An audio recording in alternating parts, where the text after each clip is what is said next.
Good morning. Actually, hold on. I don't know. Should we have the lights on or off? Oh yeah, it's better. All right. Ladies and gentlemen, welcome. Good early morning.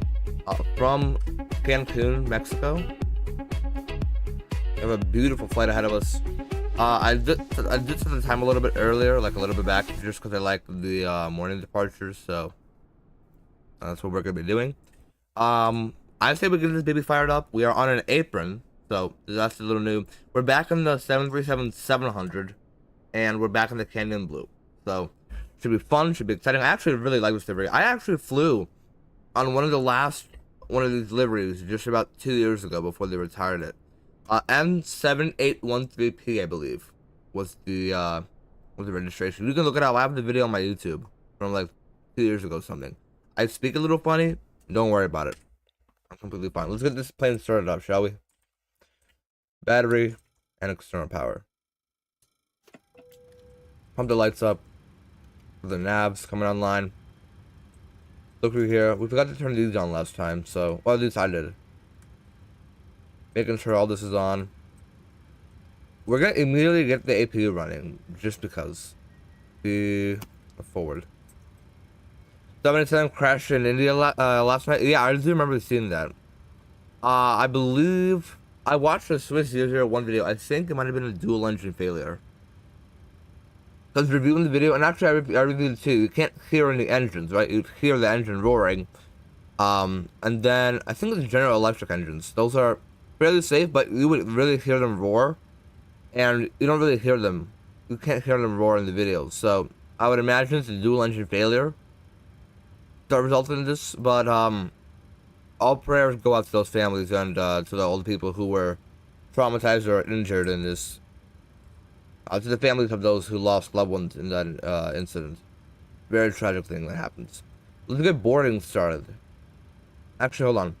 Before we do, we gotta set the fuel down to like very much. We're gonna request boarding. Where is it? Boarding.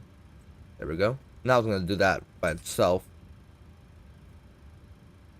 You can hear the vat turbine. Yeah, that's what I was saying. Like, I think you're gonna barely see it, but I definitely saw very little bit. Mainly because I just watched a Swiss 001 video, so he explained most of it. It's spinning like a propeller plane. Yeah, I actually never knew that that's what it sounded like. I never knew it sounded like a freaking turboprop. Little cool, but it's unfortunate that I find out this way. That is a lot of lag. I have no idea why. I guess we're not gonna look in this direction. Let's go ahead with the flight planning. I think boarding should commence, right? Or the stairs. I love the PMDG. Baggage coming through on this side, right? Yep. We're gonna AP is firing up. Oh, it's ready. Okay. Let's get that up and running. The lead, the packs. I guess we can turn these off right now. We don't need them. Beautiful. APU is running. We can disconnect the ground power. Or I can make it set, right? No, it's not. That's why you gotta set it. Okay. There we go. Okay, it's set. We'll review the video on the crash once we get into the air. Just so we can, let's first get out of Cancun, alright? The sun's finally rising. Looks very nice. So, new AirAC data, by the way, just issued a few days ago. We're gonna go over to MMUN. We're in Cancun. Hopping in. That hasn't aligned yet, has it? How long? 4 minutes. Hold on, this should be in here. I don't know why it's not. Alright, fine. We're gonna pop in. We're gonna pop this in here. Bad idea, but I guess that's all we got. Oh, wait, hold on. Hey, Dallas Love Field. I just got the iBlueYonder delivery. All the iBlueYonder scenery for Dallas Love Field. All the sceneries, all the deliveries are down in the description, by the way. Every single model I use is down in the description. Except, well, no. The two sceneries that I use, the livery and the plane, of course. So it's all down in the description links. We are Southwest, where is it? Southwest 110. Runway 12, right for departure. Hopping in over here. Quite a long route. Let's get to planning. Okay, so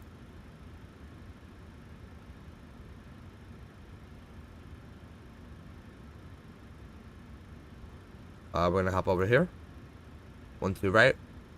The C138.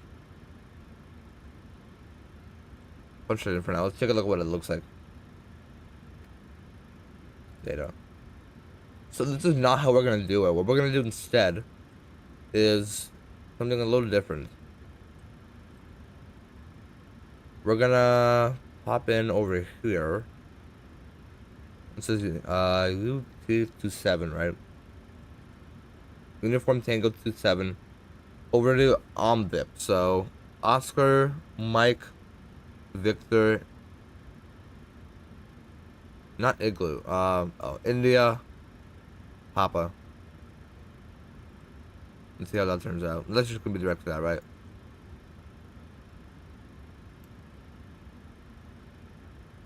Okay, yeah. So you know what we're gonna do? We're gonna go ahead and delete the Cancun thing. Unable to delete. Okay. We're fine. We'll just fly direct to that, I guess. We're gonna go ahead. What's next? Okay, what's next? We have Uniform Tango 45. And that's gonna be over to India, Romeo, Delta, Oscar, Victor. In here. Then Lima 214. 214, right? Yep. Over to Lima Echo Victor, VOR. Direct to Tango Bravo Delta. Over here.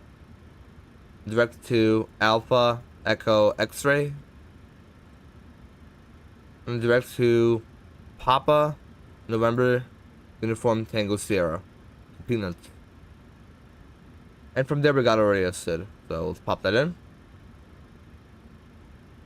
We got the ILS runway 13 left land. The Mundo 4. And what was the transition? Okay, Peanuts transition. Here we go. Alright, let's go through this, make sure everything's good. Over the legs.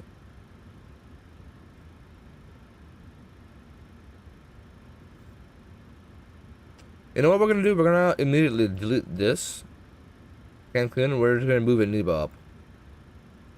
This is what normally happens. Yes, this is what normally happens right here.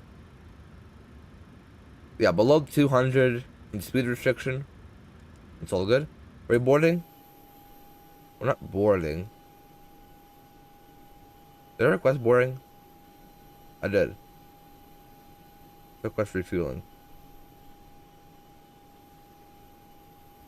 I think there's a plane that should be coming in soon. Yeah, he is, it's, United 1145, 737-900 from San Francisco, I think. Yeah. There we go, the IRS is aligned.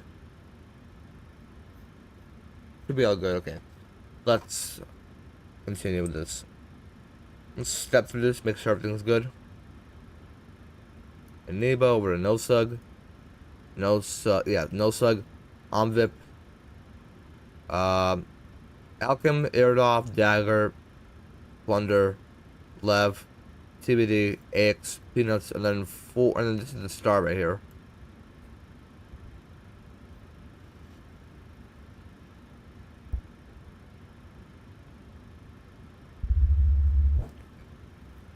It's gonna be over here. And then I want to take a look at this. See how thick this.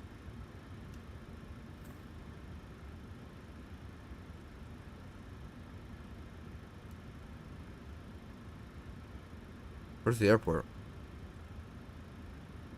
Interesting. How does they do it in real life?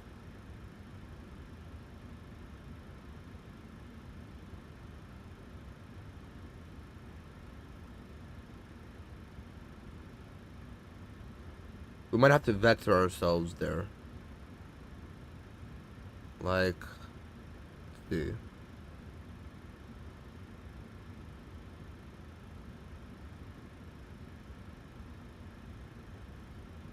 There we go.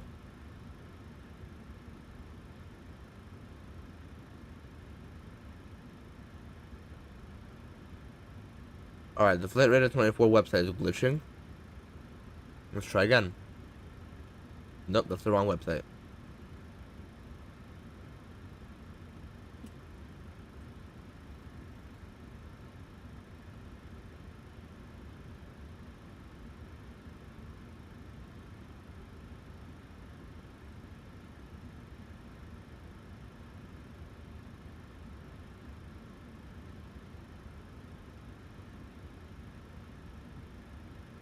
I'm just trying to see like what they do exactly.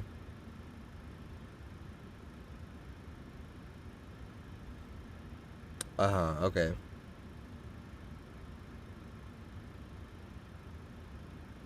Beautiful.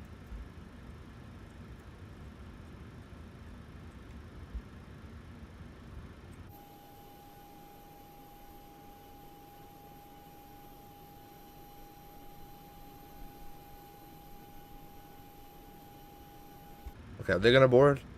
Because we need our passengers.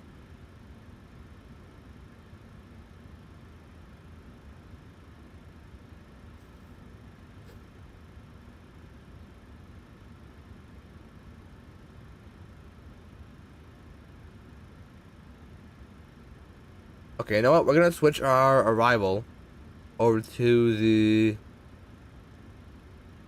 red and 4. That's the one that most likely is. We're gonna use 1-3 left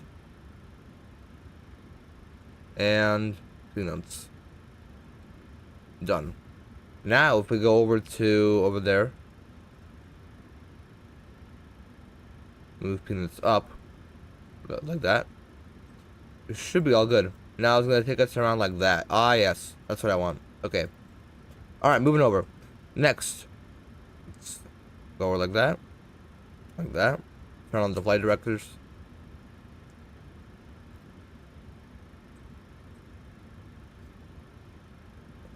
Next is what? Like this, right? Okay. So for the fuel for the cost index, reserves are 6.1. Zero fuel 1 to 1.7. Let's take a look. Within range. Perfect. 1 to 1.7 on the dot. Cruise 380. Kind of high, but okay. 236, and then at 20 for the cruise wind. We're all good over here. Execute over the N1 limit. Calculations. Did we fuel up yet? Or no, did we have passengers yet?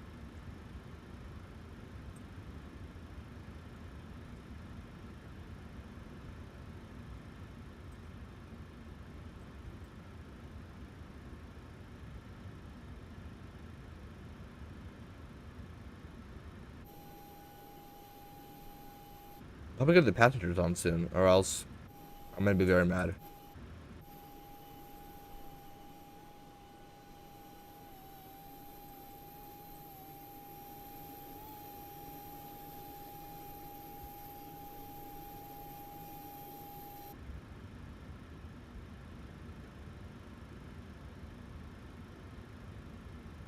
Alright, we need... Oh, right. Calculation. So...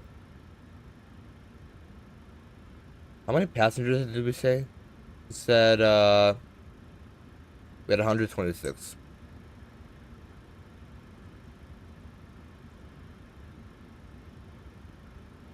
This should be all good. Oh no, hold on. We need, I'm gonna go back here. Change that. Here we go. Okay, right here. N1 limit. Okay. So...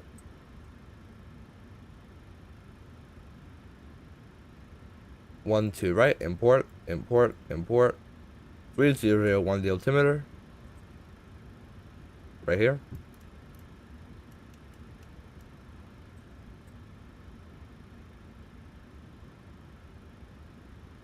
Probably calculate from here. No, it's anti-ice. Flaps 1, 90 degrees. We'll do that. All right. So, actually, what if we do flaps 2, flaps 5? We'll use that.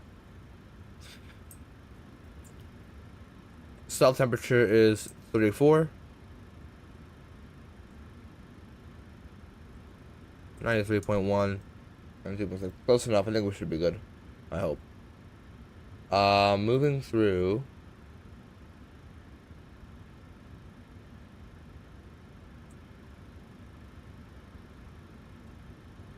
Let's not climb one. Why not? Flaps 5. 8.3. Very nice. 6.78 the trim. 6.77 good enough. Still not done loading, huh?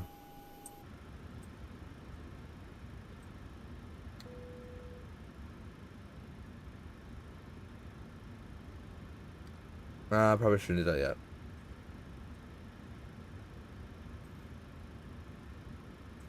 Okay, V1 speeds. Sorry, 6.8, right? 6.8.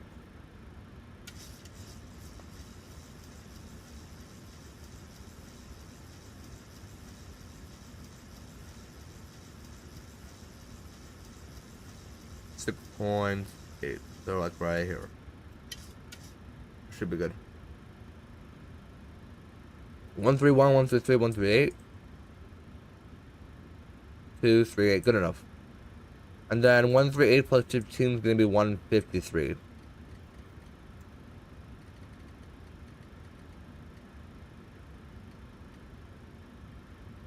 Runway heading is what? Runway heading 126.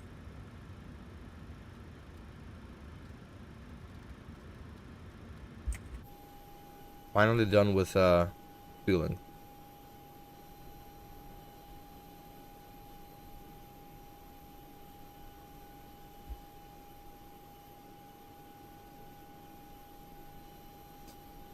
Right, I think I forgot. I actually need to like request the stairs.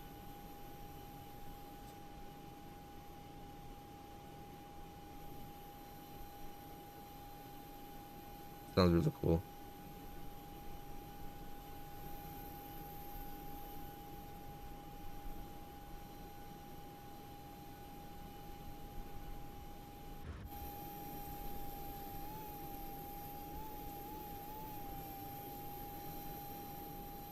Yeah, why not?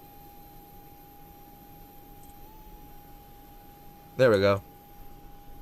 Now boarding will begin. Where's that at? Should be from over there. Well, no, I'm not. Where is the bus coming from? I want to see. Where's that at? Now, where did that disappear from, huh? That bus should have came from over there. Because the bus,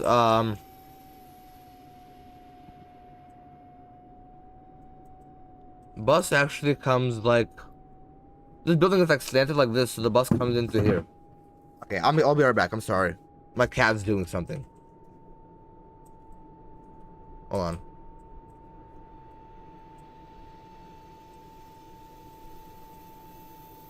We're all done in the cockpit. We just need boarding to finish. I'll be right back because my cat is doing something and I don't know what she's doing. I don't want to know what she's doing. Hold on.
Okay, the lighting's a little better now. Cat issue resolved. Where's the bus? Oh, they're done it. Okay, awesome. Are we all done? Nice. Okay. Okay. Let's request pushback. Pop on the beacon lights. I'm gonna go ahead and pop on the fuel pumps. Nothing in the center tanks, right? Oh, a little bit in the center tanks. Pop that on. Seat belts. Pop this on. Pop this on. This.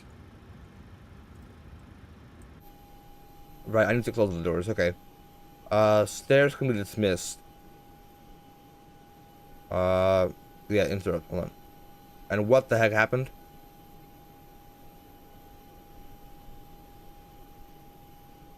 Okay, I guess we just gotta close doors.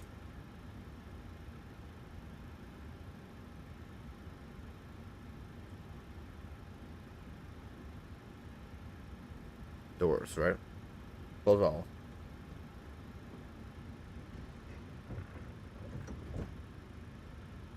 Okay.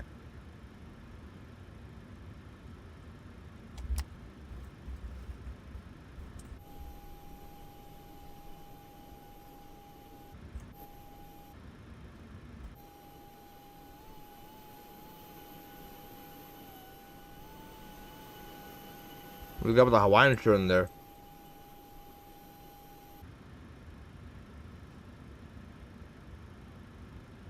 Closed left entry aft and left entry forward.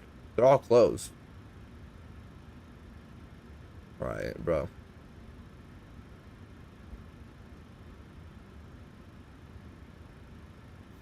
They're all closed. Look, if I open it.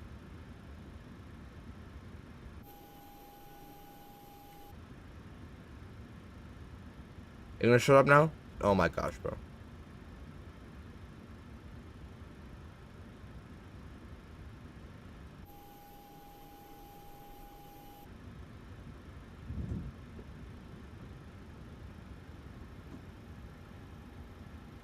And now I can close them. And it's gonna shut up, right? It's like beeping. It's annoying.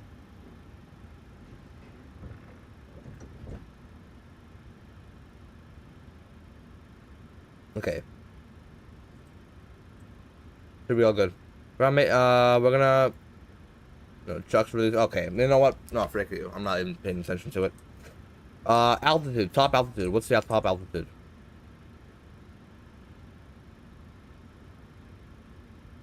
We need what? Oh, the route.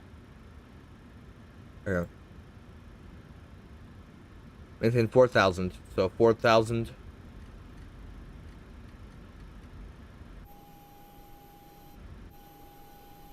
Yeah, never allowed, but okay. Nose left. So 38,000 the final. Release parking brake.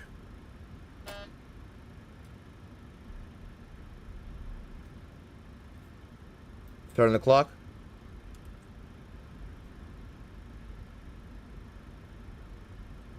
Course 126.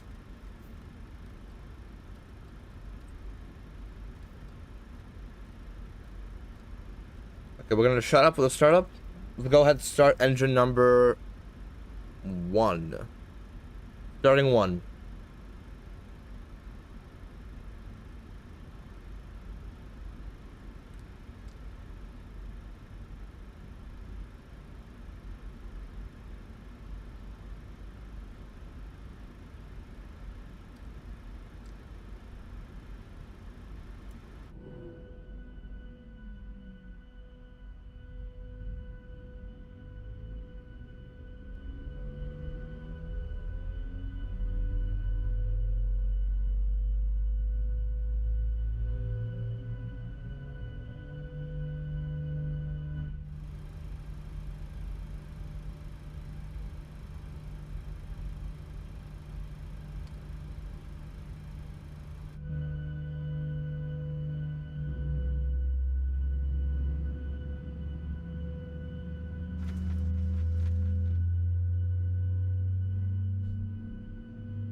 Alright, let's start on 1.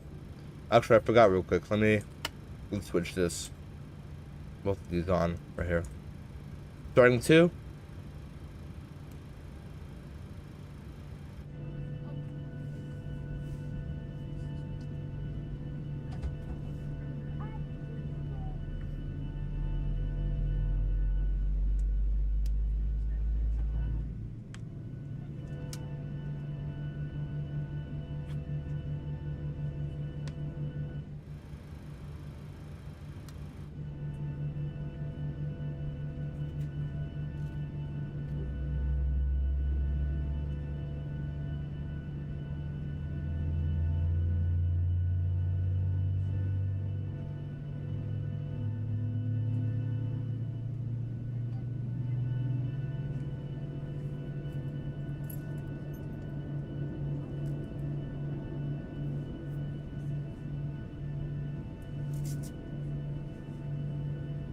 Let's start on 1 and 2. We're gonna go flaps 5. Should be flaps 5.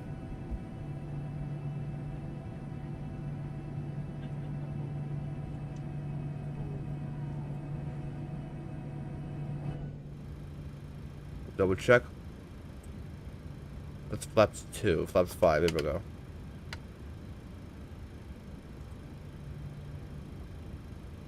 I'll go into view speeds. Yep. All this is set. Go ahead and turn on VNav and LNav. And then landing altitude for the runway. We can set it later, but I want to do it now. 530, so we're going to do 550. There we go. That should be it.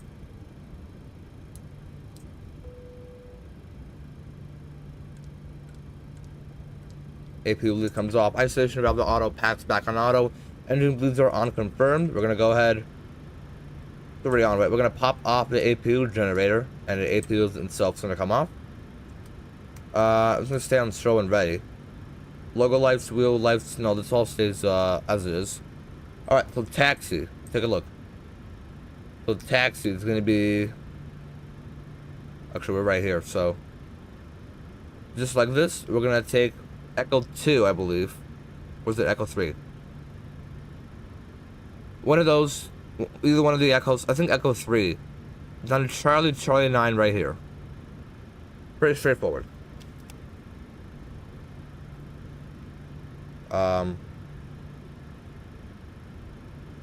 It's not gonna shut up, so I'm just gonna restart it.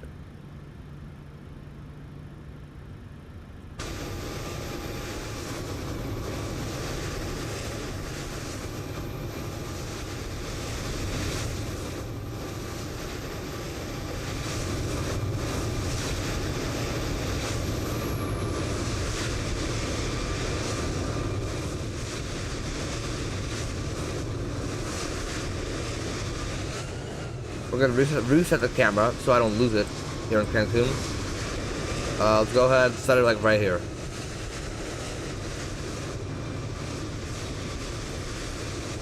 Like that. Alright. And we shall taxi. So, flights. Everything here is all good. Right, no more power from the APU. Very nice. And, hold on. Off we go. Parking brake. RTO on that. Reset the fuel flow. And what's the squawk that we have?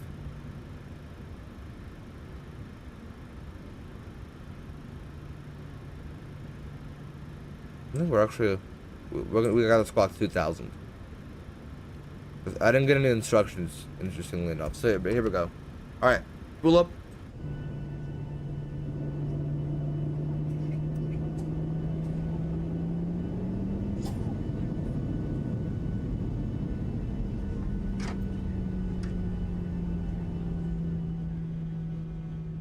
The sims down just a little bit. Right there is perfect.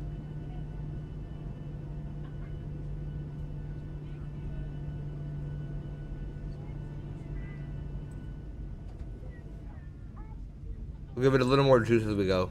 Once we make this turn right here.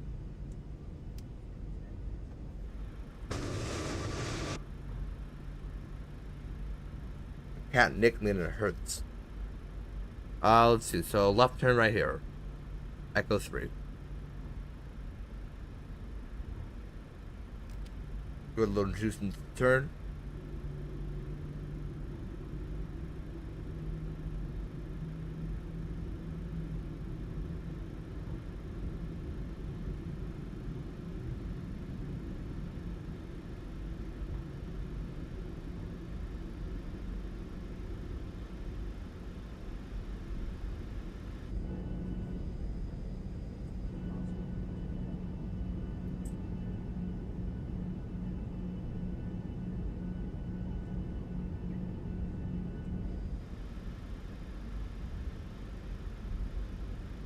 Let's go ahead and bring our thing back into view.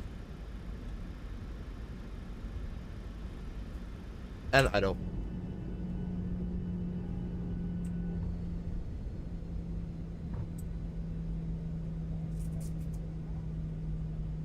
Yes, very nice. Very good CFM 56 engines. I love these.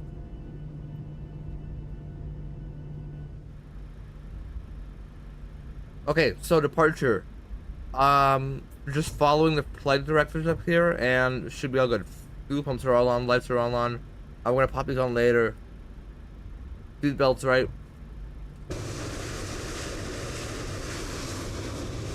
Passengers all set.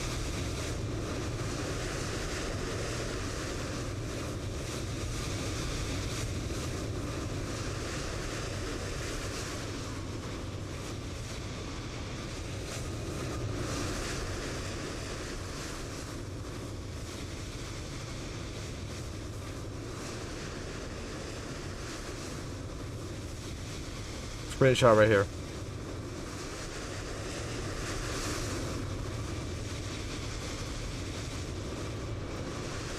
Okay, so I'll turn right here.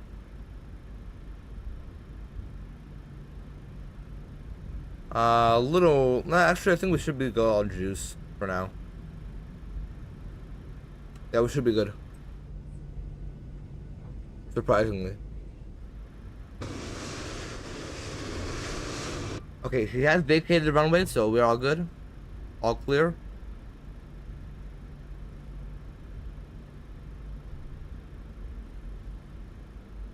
Uh, 122.8 for the frequency, so 122.8. Sure, here we go. Southwest 110, lining up runway 12 right.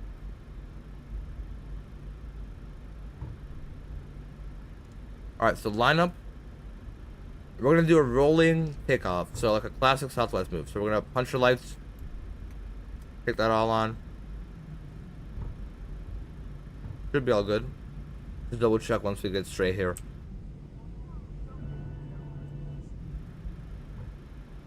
I love that light. No one come in traffic. Car check one more time. All good. Let's line up and get on out of here. 40%.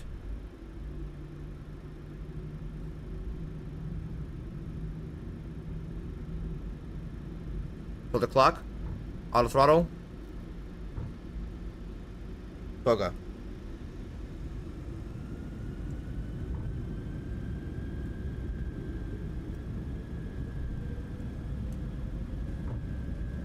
Airspeed alive.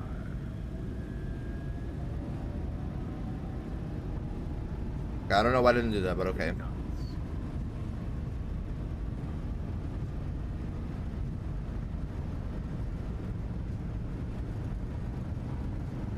Rotate. Rotate. V2.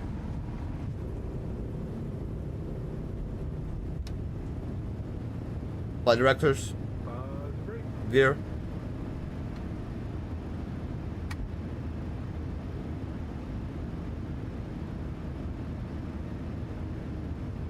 Autopilot.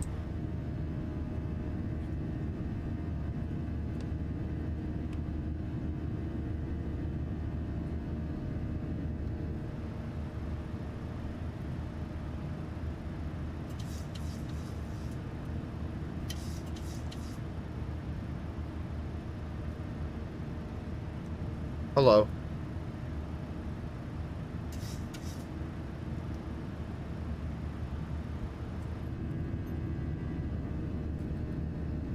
Interesting. Uneven thrust. That's not good.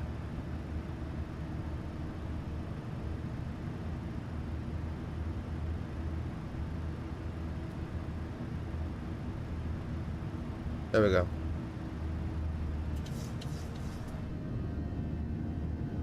Beautiful.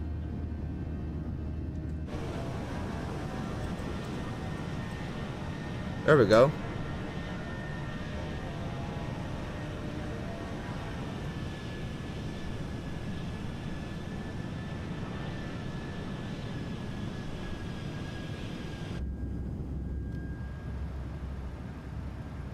Right after this turn, flaps up and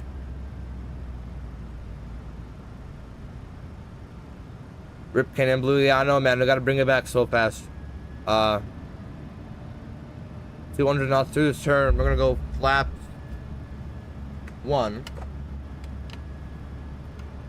and up to 9,000.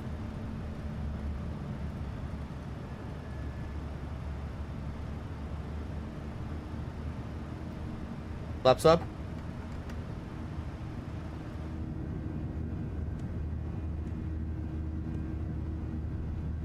There we go. Look at that. There's Cancun. I think we're way too far out for that turn, no? I feel like we're a little too far out for the turn.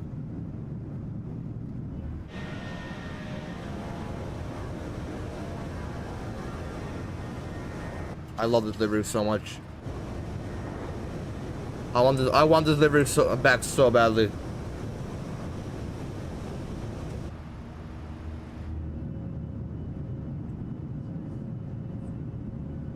Look at that, it's amazing. Did I see that A220 go on the grass in Boston? No, I have not. What's that all about? We'll check out all these crashes once we get up to cruise. Alright, up to 38,000. 38,000, here we go.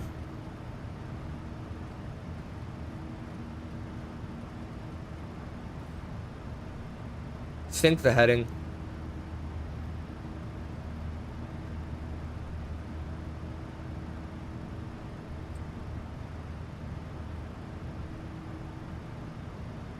Let's just get on out of here first.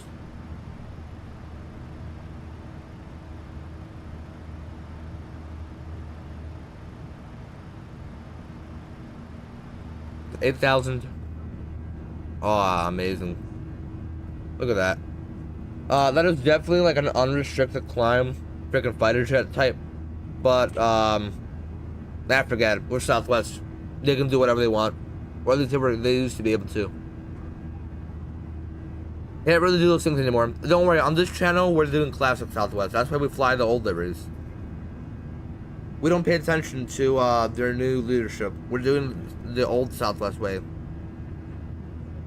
That is actually a really bad climb. I'm very surprised.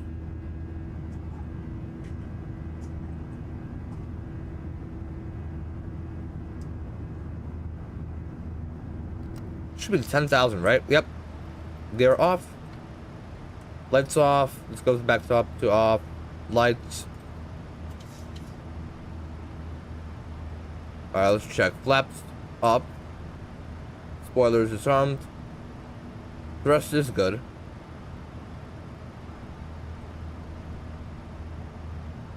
And I'll go down here. Alright. Off to cruise we go. Let's listen to these things. Downtown Cancun.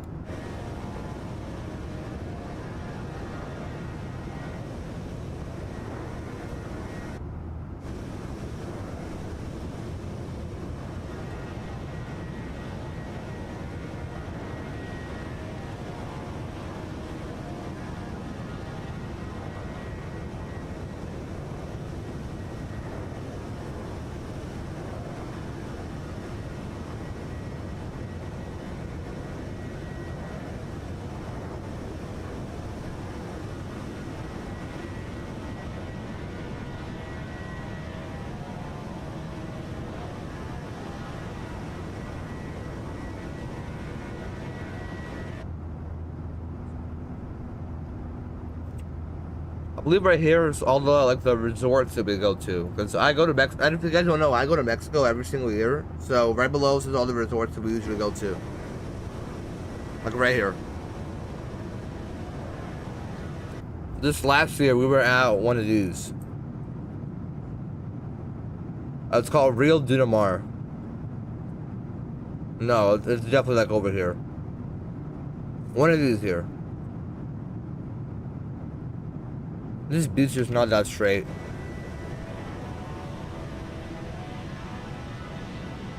Oh, maybe it's over there. That's where it is. Cause I remember this like turn. Oh yeah, and it's somewhere here, it's over here. So yeah, our resort definitely like over here. Real Dunamar and then Majestic. That's what it's called. I love this. I love Mexico. Absolutely love Mexico.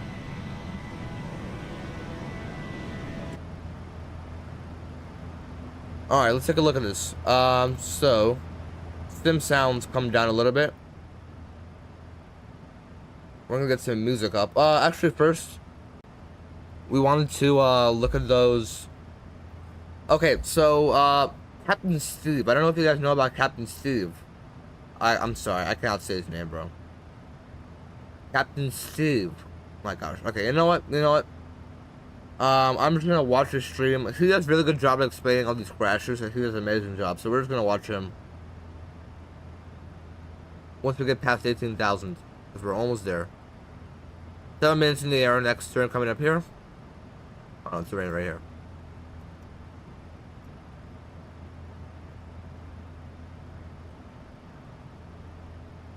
$18,000. Boom. Hello. Boom. There we go. Making sure everything's off.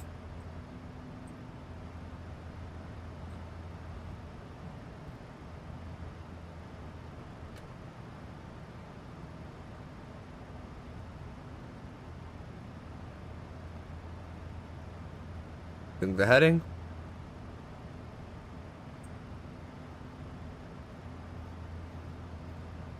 Oh yeah, hello.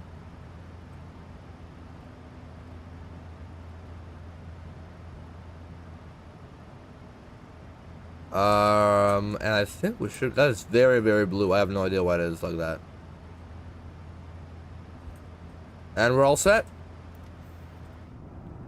Over the deep blue ocean we go.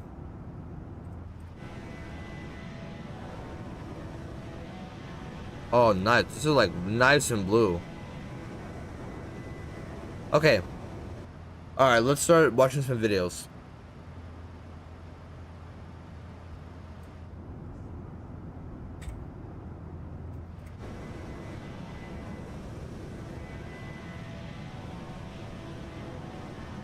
Okay.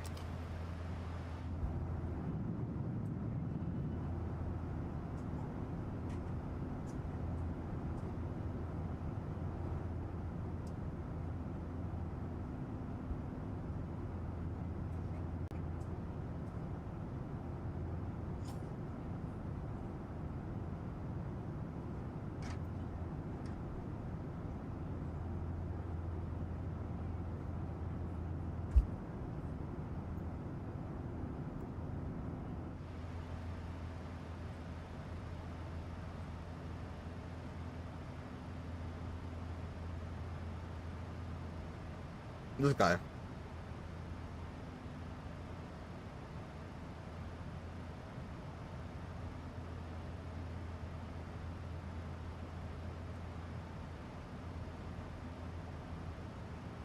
A neighborhood. Everybody is, except for one on board so far, that's the preliminary reports, has perished in that flight, and we don't know how many folks on the ground. And so we're very just upset about that here. It's not the sort of thing I want to talk about, but a lot of you have asked, you know, what do I think happened? And so let me jump into this. I just got back from Athens. I've been flying all day, and we've been looking at video for several hours now. I've talked to a whole bunch of pilots today, and I asked them what they thought happened, and we've come up with basically three kind of categories of what we think happened. And so let me break down all three, because I think two are less likely, Then the third, and I'm going to show you some video here that is very telling, and it's telling not so much for what you see in the video, but what you don't see in the video. So let me explain all that as I unwrap all of this.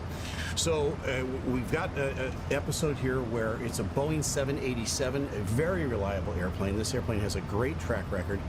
This is, in fact, the first hull loss of a Boeing 787, and tragically so. And what I'm going to say here, understand, folks, is really early in this. We're going to be gathering information over the next few days. Remember, it's my opinion.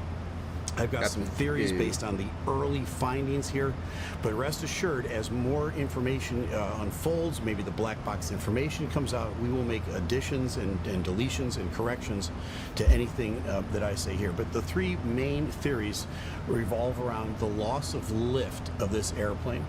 So I fly the Boeing 777. It's a very similar airframe to the Boeing 787. If anything, the Boeing 787 is even more capable than the 777. And one of the things that we see in this first video that I'm going to show you is the airplane already in flight. And then it gets into trouble, and then it kind of flattens out, the nose comes up, the bottom drops out, the back of the airplane drops out, and it just kind of pancakes into the ground. So let's take a look at the video, and then I'm going to come back and talk about what we see and what we don't see. So first of all, I don't think that pitching up was a good idea. So like I said, I think this was a dual engine failure. That's what I think it was. But we'll see what happens. And yeah, some people say that they saw and heard the ram air turbine. Look it up. Nope. Here we go. This thing. Captain Joe has a really good video on that. So if we look at, so right here, we should not have pitched up. Another thing, people think that they see the ram air turbine somewhere in there. I don't know about that, but we're about to see. No, come on, man. I'm not gonna buy you for premium, come on. Okay.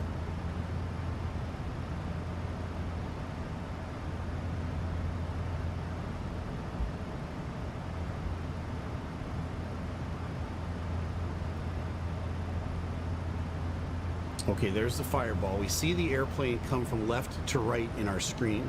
And the first thing we notice is that it's kind of flat at first, and the nose kind of rounds out. Yeah. Now, it's difficult. I've heard a lot of people talking about the flaps on the airplane. It's impossible. You can hear it spinning. I haven't actually watched the real, I didn't see people record. I haven't actually heard the real audio yet. That's tragic, but it's true. From that distance to tell whether the flaps are out or whether the flaps are up. And more importantly, at that gross weight for a 787, they would most likely be taking off with flaps 5. So what does that mean? It means the leading edge devices on the front part of the wing, the part that you don't see, would be fully out, and then 5 degrees of flap in the back. But from this distance, it's hard to say whether that 5 degrees is out. And honestly, you'd have to be pretty close to the airplane to tell if there was any flaps out at all. But this airplane does show characteristics of an airplane that doesn't have any flaps, which is really perplexing. It's a head scratcher for sure. So let me go back and rewind this video and take a look at what we see, and I'm going to stop it here as the... There's the real one from the video. Hold on, let's actually look it up. Like, let's actually ourselves look up the video. Like, we need okay, so here's some CCTV footage.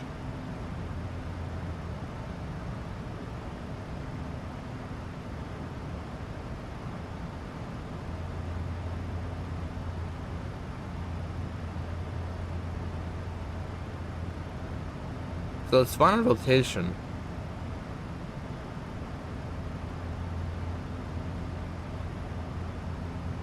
And it just doesn't get off the ground. So like there's no lift whatsoever. Just defied the laws of physics. Can I like save this video? Watch later. The plane didn't even use the whole runway, only half of it. Well, you don't need to use the whole runway. Like there's a speed by which you take off, like V1 speed. So once you reach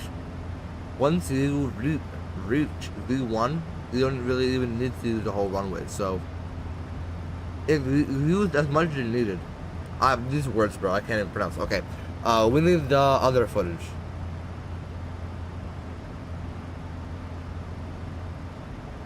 Why is he on the front of a CNN video? I think that could be one of the reasons why the aircraft didn't get. Are they recording him? Okay, hold on.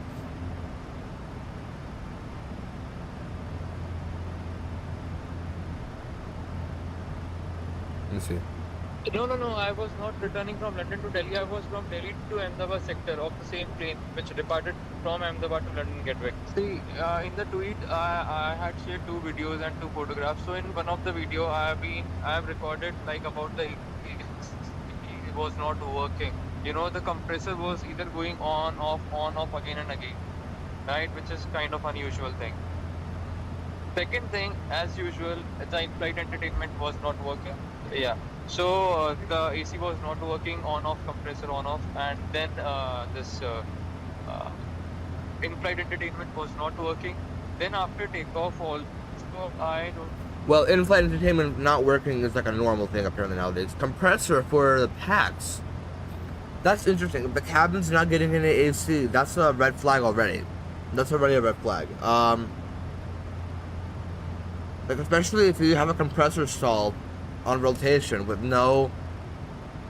I mean, it's a fairly long runway. Like the runway at the airport is like more than enough, way more than enough for the plane to take off. Like there should have been no reason. The only reason was a complete loss of like lift, and the only way that would have happened is the compressor stall in the engine, which just means engine failure.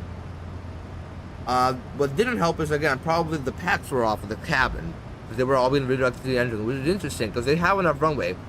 They don't usually redirect the cabin air into the engines enough. There's something, you know, near the overhead cabin. My seat was 25A. I was just next to the left engine. Right? I was just next to the left engine, and I was when I was looking out of the window. Wrong footage. The flight was at cruising altitude of 32,000 feet, but the flaps, they were kind of unusual. I have never seen. I have flown so many times to so many places, but I have never seen such kind of things happening. Right? I have never seen such kind of thing happening. That was very unusual to me. So this is very unusual. These things were very unusual for me, and I'm stammering today because I'm traumatized, very much traumatized. My life just got saved. Okay, so I'll be like right now I'm 120 kilometers away from Ahmedabad. I'm going back to the airport, right? I just want to upload 2 videos. One is of the takeoff, one is of the landing. I would be sharing those. For me, those things are unusual, but I'm not sure if for aviation expert those things are unusual or not.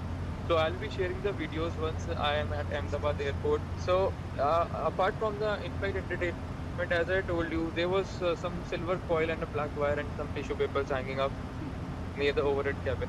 I told you those were also very unusual for me. And other than that, nothing else. The takeoff was very smooth. The landing was very, very smooth.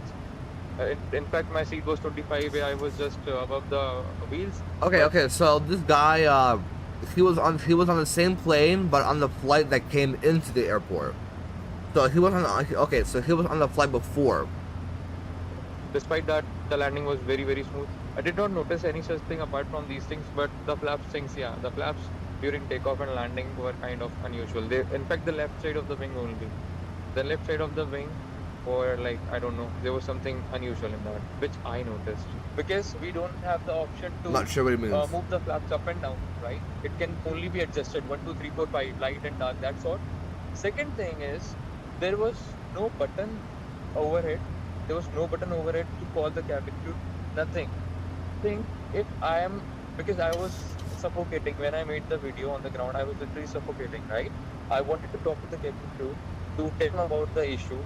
And as I was sitting on the window, right, I wanted to call them It's and very ask them, or yellow. even tell them from my point of view, I think there's something wrong. But I was not able to do it. And right after takeoff, obviously we were served meals. The cabin crew came, but that time, as I told you, the compressor was going on and off, so I adjusted.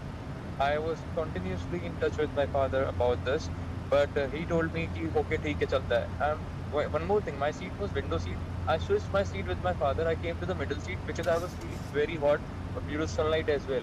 So I asked Papa, you come this side, window seat, and I'll take the middle seat because I'm feeling very hot and I'm feeling suffocated. Yeah. So I told you the buttons were not working. I was not even able to call the cabin crew. The cabin crew calling button was there in the remote. Okay, basically, like cabin calls were not working, and weird like AC issues on the flight before. The airplane comes into the frame. The airplane looks to be kind of normal, but what we do know is this: the landing gear is still down. Now this airplane is well beyond the point of rotation and climb out where they would have raised the gear. That's done at about 50 feet off the ground.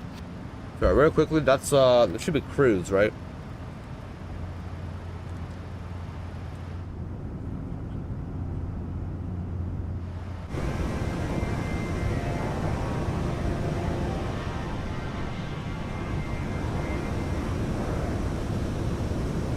Land ho? Nope, not yet.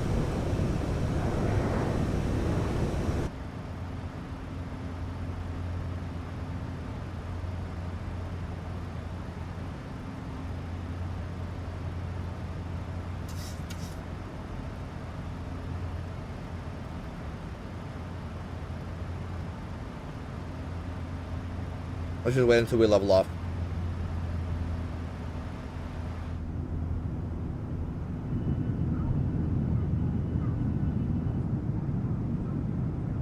I love these red things. All right, leveled off.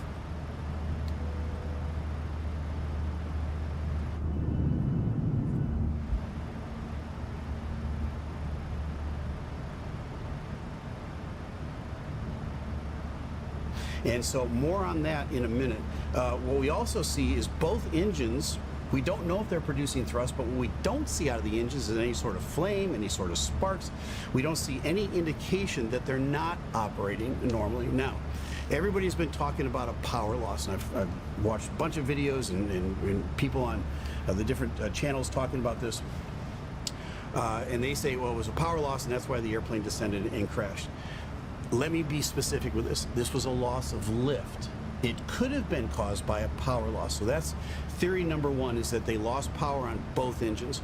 That caused the loss of lift. The airplane stopped flying. It started flying at one point. It was flying normally. As the nose lifted off, before they raised the gear, the airplane lost lift and stopped flying. So what would have caused that? Well, if both engines failed, it was just one of two things. Either they ran through a flock of birds and basically destroyed both engines at once. The reason I don't think that's a likely theory is we don't see any birds in the picture. It would have to be a lot of birds. You would see fire and smoke to follow out both engines, and we don't see any indications coming out of the back of the engine that happened. You'd see flames, you'd see sparks, you'd see something as those engines were kind of coming apart. It's smoke at a minimum, so you don't see any of that stuff. It looks as though the engines are intact and they're running. They could have both flamed out because of fuel contamination. And that's the one thing that both engines would have in common, is the fuel.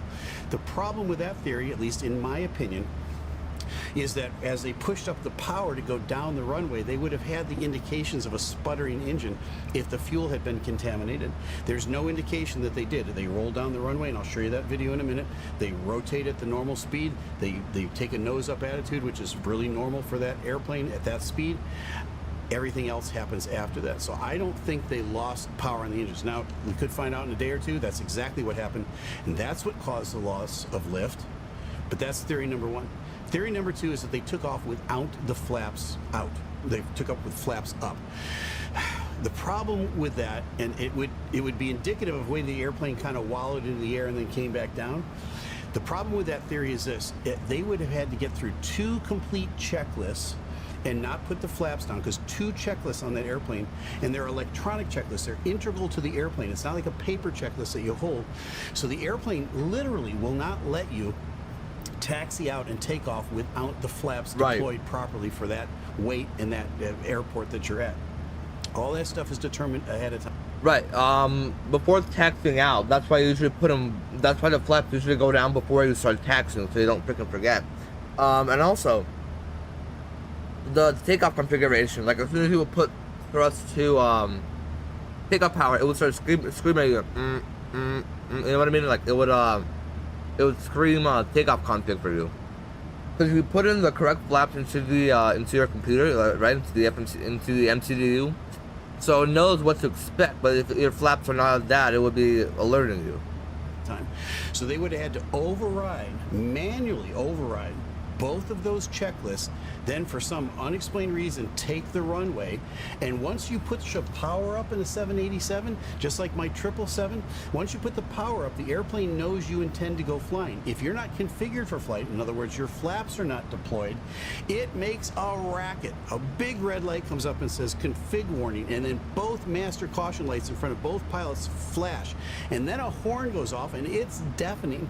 It's inconceivable that they would have continued on with that takeoff roll with a configuration warning in front of them just to rotate and then flounder into the community off the end of the runway. So is it possible that that was what happened? It is possible. Same as with the power loss. Anything is possible here. We don't have all the details. Here's what I think happened, and let's take a look now at this other video. I wanted to show you the closed caption video of the airplane on the takeoff roll. I'm going to run the whole thing. We're going to bring it back, and I'm going to show you in detail what I think happened. Let's find a way to step into our shoes. So, okay, without hold on. using our hands. That's where the idea started. Oh, we already saw this video. So, an include crash. So we think that it's a loss of lift. So probably not a bird strike, because there'd be flames. It seems like a compressor stall, like a dual engine failure. We don't know why, but that's what it seems like, because first of all, we don't see any flaps, right?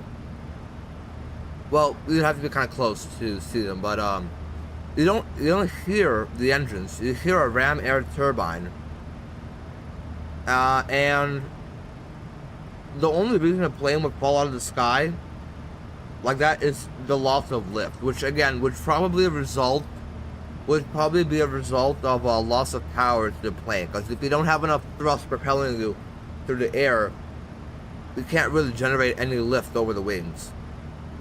Engine problem probably, I would imagine so, yeah. But again, engine problems was probably the main reason, but the whole widescape is just loss of lift. Because if your plane's not going up, then it's a lift problem. It's not a power problem. Evan, what's up, man? We took off from Cancun. We're like right in the middle of the Gulf of America right now. I'm not sure how much longer we have. We're right now reviewing the Air India 171 crash from Captain Steve. There's a closer video that looks like flaps 1 or 5, but it's hard to tell. Well, either way with flaps, it wouldn't help if we have a compressor stall, though. Right when it took off, there's a puff of smoke. Let me see. Right, that building's conveniently in the way. Right here, beyond that little shack that's in between us and the airplane, we see the airplane begin to lift Inconveniently in between the plane and the camera. up off of the runway. Everything up to this point looks completely normal. There's no fire or sparks or anything coming out of the engines. We can't tell from this distance whether those leading edge slats, those flaps in the front, are out or not. And we really can't tell whether those 5-degree flaps in the back are out. Let's assume for a minute they are, because why? Because the pilots would have had to overcome those flashing lights in their face and those deafening horns going off in the cockpit. Who's assuming that they don't have the flaps? That they don't have the flaps down to the proper config. He's saying that like the plane, the 787 would literally not let them take off because you got all the warnings beeping at you at all times. For some explained reason to keep on going. So they get to a normal rotate spot, they come up, and the airplane naturally comes up to about 2.5 degrees as the main mounts come up off the ground. That's when in the back of the airplane you feel like a slight nose up, and then at that point the pilot, and let me run this a little bit farther. See that 2.5 degrees right there? That's 2.5 degrees. They're off the ground. Right at this point, the pilot not flying, let's call him the co-pilot for a minute. The co-pilot is going to say to the pilot flying, positive rate. That means that the main mounts are off the ground and the airplane is climbing normally. Once the co-pilot says positive rate, the pilot then at the controls says gear up. At that point, the other pilot reaches up, raises the landing gear, and gets those great big drag devices, now called the landing gear, up into the airplane to make the airplane more aerodynamic. It seems right here like they're putting up the gear, but I can't tell. Yeah, this puff of smoke, I'm not sure what that is. Maybe that's just dust. Because remember, especially when you're like rotating, there's a lot of what's it called? Wake turbulence being generated. Because that's when lift really started being generated from the wings. So you're gonna get a lot of wake turbulence behind. So maybe I think that's maybe what it just is, just dust, scooped up by the wake turbulence. Make it more slick. Smoke would be a lot darker. This is just dust. The flaps are still out. The airplane then rotates up to about 10 to 12 and a half degrees up, and that's when in the back you feel it's like, wow, are we a rocket ship? We're going straight up.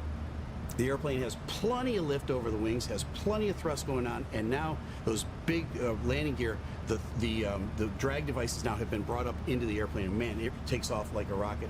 That part never happens.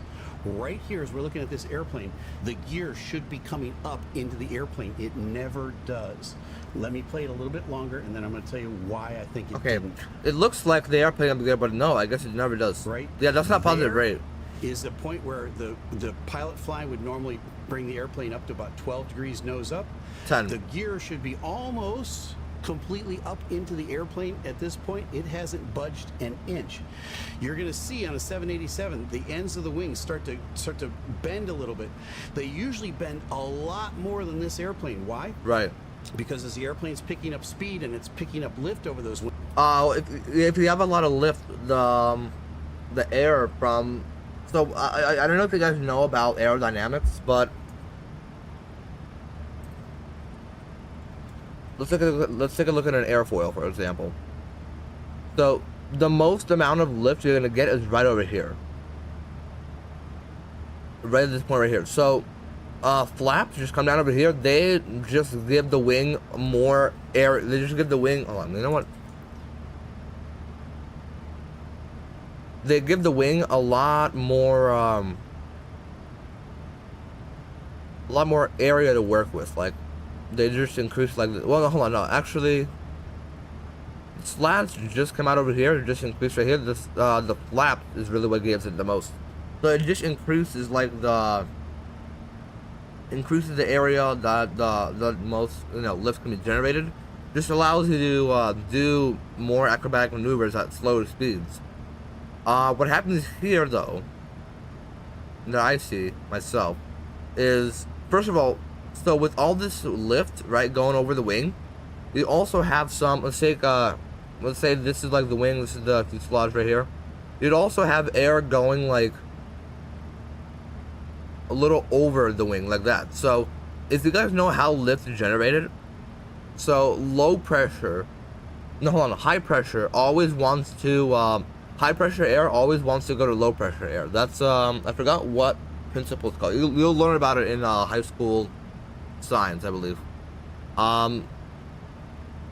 So if this is like a wing, this is the wing, right? There's always first of all, faster moving air always has lower pressure than normal moving air.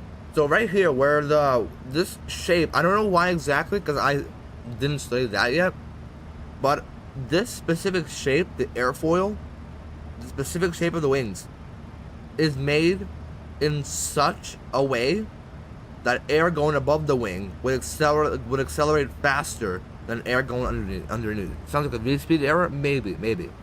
So all the air going above the wing, because of this shape, somehow, I have not learned that yet, all the air going up and above the wing gets accelerated a little faster than this.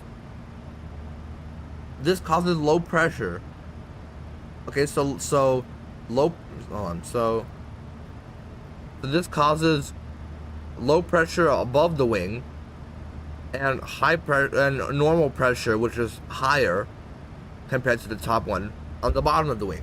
Now, if you know anything about physics and aerodynamics, high pressure air always wants to go to low pressure air. It's like two opposite sides of a magnet attract, right? So high pressure always wants to rush up to the low pressure. Now, what does that do? It tries to push up against the wing. What does that create? It creates lift. What allows the plane to rotate. Now, when you have a wing like this, right here's the fuselage. How does this high pressure air want to get to low pressure? It goes around the wing. Now this is exactly why sometimes especially on Neos, right, on the A320 and even the 737, we have winglets right here. I'm not exactly sure what the bottom one does, but the top one for sure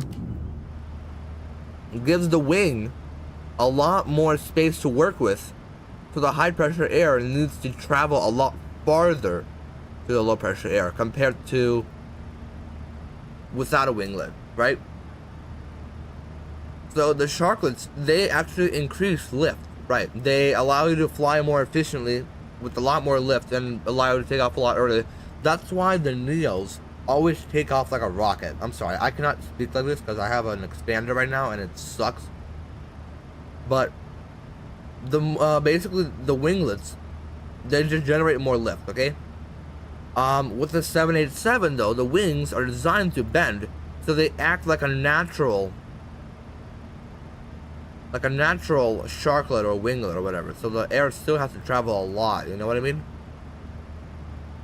So one of the things that I think here, either like a problem with the wing. Well, no, the wing itself was fine because we saw a video like 30 minutes ago about the guy who was on the flight before this one, and he was all fine. The only thing he was saying was not enough like packs the packs were like off to the cabin. So again, high pressure air wants to get to the low pressure air. All the air going north of going up, you know, above the wing is high pressure. Sorry, it's low pressure because faster air equals low pressure. High pressure air wants to get to the low pressure air. How to do that? It goes around the wing. If you have sharklets, it's a lot better. Basically, the bigger the wing, the more air has to travel. You know, it's a lot better if we have sharklets or not. So we got how lift works. I hope I explained that well. Wings, those composite wings really bend. That is an indication, a visual indication, they're really getting a lot of lift. This 787 is not getting a lot of lift right now. The wings would bend, yeah, because again, as the, why did I just delete that? Hold on. Again, I don't know why I deleted that. As the air would want to rush over the wings, it would, obviously the whole time it's still pushing up, right?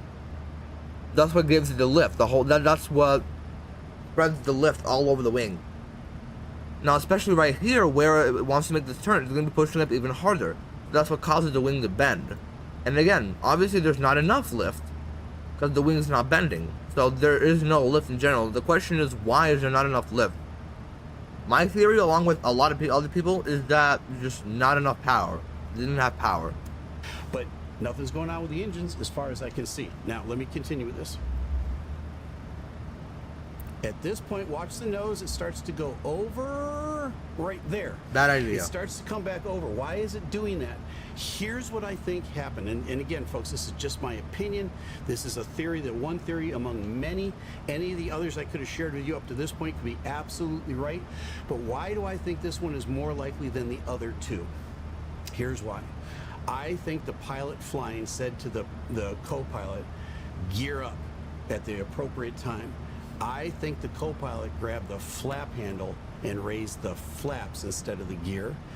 If that happened, and this is a big if that happened, this explains a lot of why this airplane stopped flying, why the lift over the wings died. Because at that point now, the flaps are retracting, all that extra lift you're producing in the wings goes away. You're already slow, you already got the power pushed up all the way. This airplane's as heavy as it's ever going to be in this flight, and you've still got those great big landing gear out there producing all sorts of drag. This is a bad combination at the This is an amazing theory. This is a amazing theory. You can try this yourself. If I take off, right? Let's say, go back to the point of rotation when I'm rotating, right? Probably what happens. That's what I actually think. So good theory, very good theory. When I'm rotating, right? V1 rotate, pulling it back, full thrust, right? If I say positive rate, gear up, and immediately lift the flaps, I don't know if you know this, but this red stuff right here will come in from the bottom. And I'm gonna immediately stall out. If you're flying with an A320, with an Airbus A320, okay? The minimum speed with no flaps is about 190 knots. There is no way you are rotating at 190 knots. So there's no way if you immediately rotate and then bring up the flaps, you are gonna stall. That is actually an amazing theory, and I absolutely love this theory. I love it. At this point, you see the nose now start to come over. Now, why would the nose come over? And again, he's a real pilot. He's amazing. I think one of my uncles shared him with me. Because the airplane is trying to create as much lift as it can over those wings, and if the flaps are coming up, it's going to nose over to get even more airflow over those wings. That's going to be a very, very uncomfortable feeling for the pilot at the controls. Why? Because he's losing airspeed and he's going to begin to lose altitude now. Right. Remember, he thinks the gear has come up. He might not know that the flaps came up. He just sees them. Right, and then remember,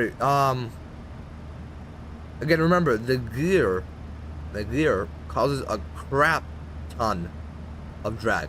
Whenever I'm like approaching really, really fast, I don't know if this is gonna happen today, but if I'm flying in, right, I'm about 5 miles out or 10 miles out, and I'm still like 180 knots and I can't decelerate, I'm gonna drop that gear early because it's gonna create a lot of drag. It's gonna allow me to slow down a lot. So that's a very good theory by Captain Steve. I still can't say his name, but you're amazing, man. Wait, maybe at the beginning of the video the flaps are out. Well, again, the airplane would be screaming at them if they took off without flaps. The plane would alert them if the flaps were not down, so there's no way they took off without flaps unless they literally do not pay attention to the warnings. And there's no way you're going to be a certified pilot without paying attention to warnings, right? You have to, like, if the flaps were not at the proper setting, the plane would tell them and they would know. A motion over next to him, and he's looking outside going, wait, what's going on? It's all very confusing, and it all happens in a split second. Let's watch. The airplane starts to settle in. It starts to now descend. You see the pilot start to pull the nose up a little bit more, okay? As he's getting closer to the ground.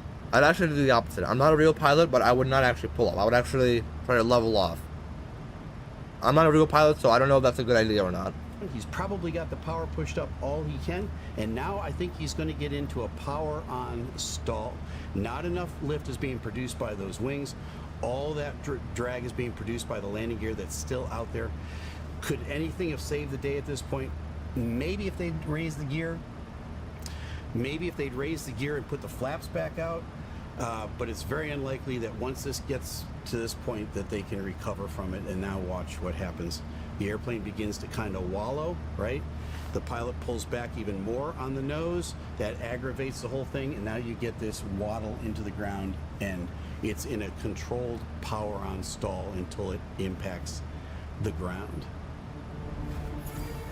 This is such an unusual, Again, extremely unfortunate for that. If you look at it this way, Thoughts and prayers like goes out to the families. If they had 1,500 feet or 1,000 feet even to lower that nose and gain that airspeed back, they might have been able to fly out of it. They don't have the luxury. I don't think this airplane got higher than 500-600 feet. And then when they start to waddle down, they're down at 200 feet. They just can't lower the nose, and the airplane just kind of does a power on descent into the ground.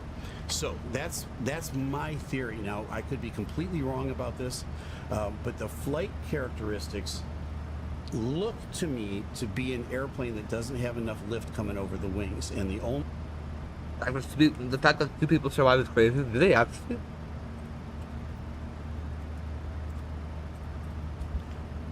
I didn't spell that correctly. I don't think. Oh, hold on. Oh, so I guess people did survive.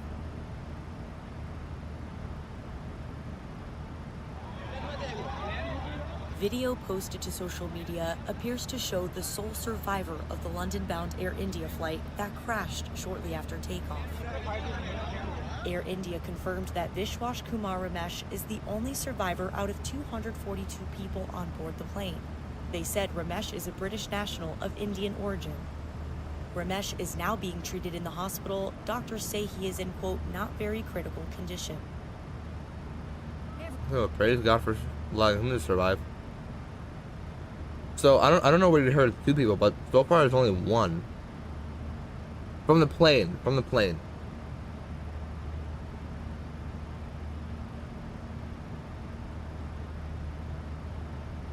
This 290 number is in general, like on the ground, and like I think it crashed into a building, right?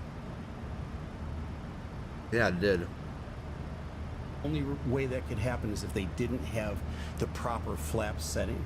So however they got to an improper flap setting, it's inconceivable in my mind that they actually did that takeoff roll without the flaps out, because Oscars for that. What's up, man? Took off from Cancun. I think we're over the Gulf of America right now, and then land should be coming up shortly. Right now, we're just watching the Captain Steve video about the Air India crash. So a lot of theories thrown around that it's an engine failure, compressor stall, ram turbine. He actually gave a very good theory on rotation, right? I went through the whole thing explaining how lift works. I'm not gonna do that again. His theory was that when the pilot said positive rate, gear up, he didn't actually take the gear up. He actually maybe put the flaps up, which would stall the aircraft out. That's his theory, and I think that's a very good theory so far. the bells and the horns and everything else that would be going on at that point. Crash was bad. I mean, There's still no all crashes indication bad. This is the first ever crash for a 787. Like, first ever time that the 787 had a major accident. Either of the engines failed, and this airplane can fly just fine on one engine at any gross weight. It will climb out no problem on one engine. So the idea that both engines failed at the same time, again, is like a trillion to one shot. And you know, now in the days to come, we might find out that they did ingest a flock of birds into both, and that we just didn't see any indication of it out the back of the engines. Maybe it could have been fuel contamination. That's a possibility, but again, very it's rare, very unlikely. A loss of power is not the same as a loss of lift. A loss of power will contribute to a loss of lift, but you can have a loss of lift without a loss of power. And right. That's exactly what he thinks happened here. You can put the flaps up, you're going to lose lift because you're going to be like, you know, you need to be fast enough to fly without flaps. You could still be giving it full power. You're just not going to be able to accelerate without the flaps. I have to go to class already? Where are you going, man? You keep like, it's June. Do you have summer school? Anyway, see you later, Oscar, man. And that would mean that the wing would have to be configured wrongly or poorly for that phase of flight. This is the most critical phase of flight. You're the heaviest you're ever going to be. You're the slowest you're ever going to be. And you have all your power up within about 10% of your power. You could push a little bit more up, but you don't have a lot of reserve power.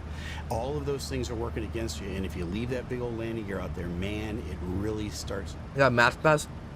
Put flaps up at 1,000 feet. Flaps? We'll see you later, Oscar. Thanks for coming in, man. So, flaps, there isn't a specific altitude by which you should put them up. So yeah, landing gear comes up right after you have a positive rate. Flaps come up. So once whenever you have a set takeoff speed, right? I mean, you have like your V speeds, right? But like, especially with Cancun, there's a restriction. Like 200 knots. Let's actually go back here. Hold on. Okay, so we're not too far in, but good enough. Okay, so let's go over here. Over to, we don't need these anymore. Over to Cancun chart. So right here, at this point, this one, the Cancun DME 4 miles, there is a 200 knot speed restriction, okay? You don't go past 200 knots before you get to this point right here. So, doesn't matter how high you are, it matters on your speed. So by this point, I was already at 4,000 feet, but my flaps were still down. Only once I get past about 200. So if you actually look on here, over here during takeoff, you're gonna see like one dash up when you reach those speeds, that's when you bring the flaps up. Not at a certain altitude, because it's gonna cause you to stall. You bring them up right when they're about to go over speed, because you obviously want to avoid going out. Because sometimes, if I'm on like 190 knots and I bring the flaps up, I'm accelerating, but I see this red line. What am I pointing to, bro? What's the frick? But I see this red line coming up from the bottom, right? Just barely not touching me. That's because I brought the flaps up too early. You always bring the flaps up right when you reach your max speed. That's when you bring the flaps up. You don't do it at a certain altitude. You bring it up when you have enough speed. To cause a drag effect that's going to cause the airspeed to bleed off. It's going to force that nose to come over. You're going to start to lose altitude quickly. The only thing the pilot can do as he sees the ground coming up is pull back on that nose. And my friends, it's very sad. I feel so sorry for these pilots. I think they tried valiantly to save this airplane, but this may have been simply a tragic mistake. Now, I hope that it wasn't. I hope maybe there was some other explanation for it, but hoping that it was a mechanical failure or some other explanation will not bring any of these people back. And it's just sad. It's been a very bitter time in aviation, and we see now the loss for the first time of a 787. I hope in the long run that's the last 787 crash we ever have to witness, whether it was over in India or here in the US or over in the UK, anywhere around the world. We don't want to have to do commentary on any of these such accidents. Now, in the days to come, as we get the black box information, I've heard that the NTSB is going over to India to help. Good. I've heard Boeing is headed over there to help. We're going to hopefully get information sooner rather than later from those sources. And as we do, we will bring you additional information, amplifying information, and if I need to make a correction, I'll be the first guy to make a correction. But this is very, very early on. This is what we know up to this point. And as we get more information, we'll share it with you as we go. Now you know. I'm Captain Steve. Fly safe. Oh, hey, look, it's us. I'm kidding. Okay. So on go around, you should go flaps one right away.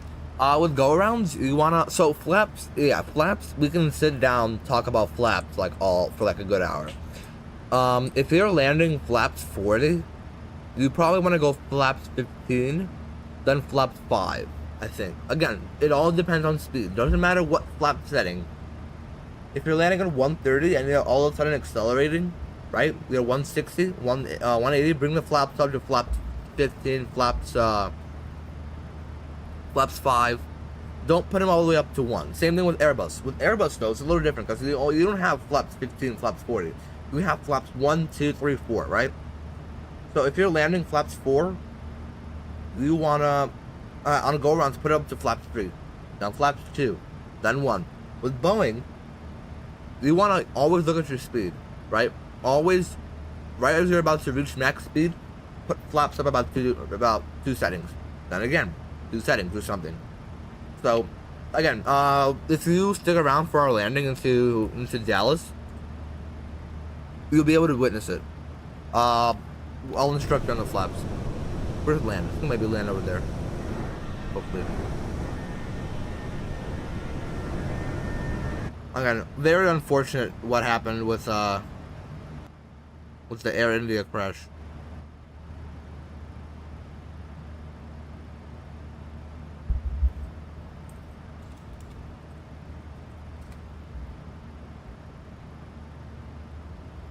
Oh, somebody was telling me to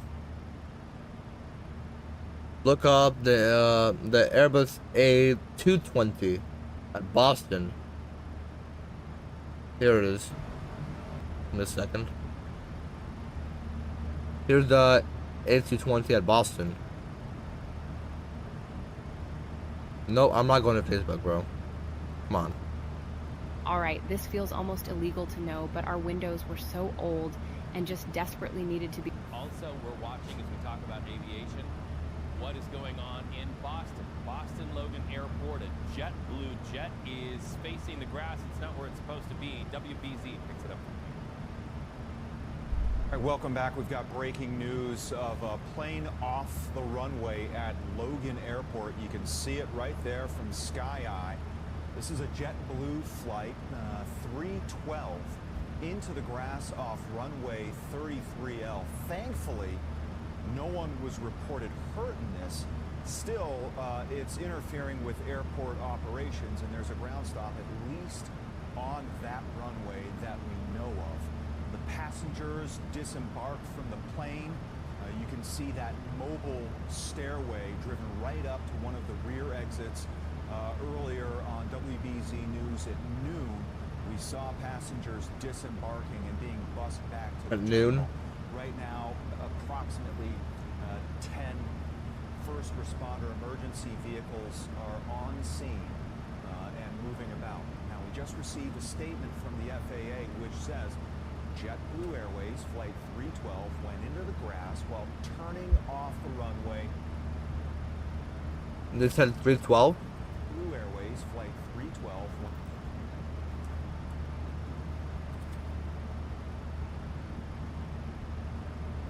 This is the flight today. I think. I don't know what Legion flights. Okay, so we're gonna go to yesterday's flight, right?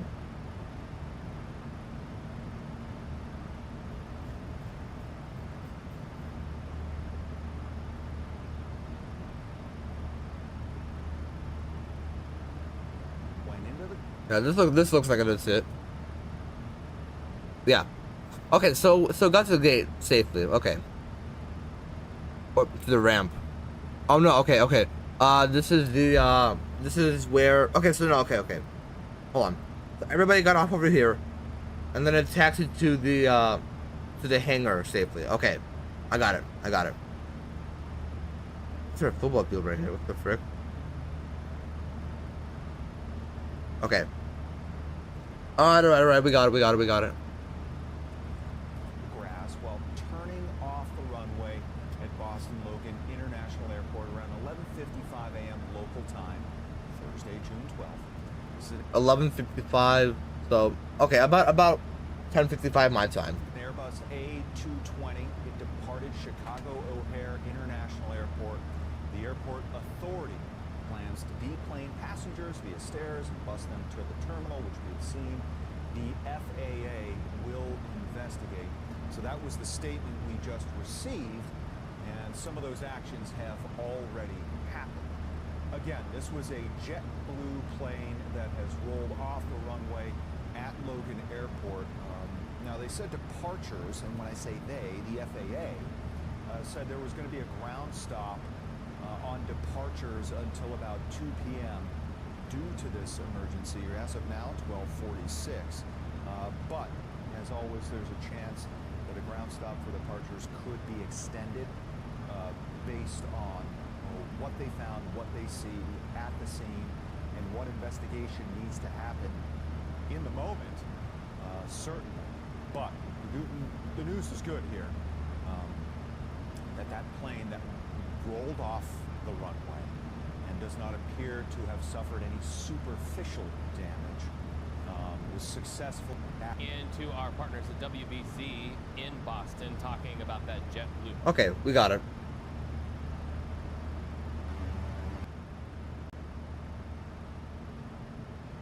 Figured it out. So nothing major at nothing major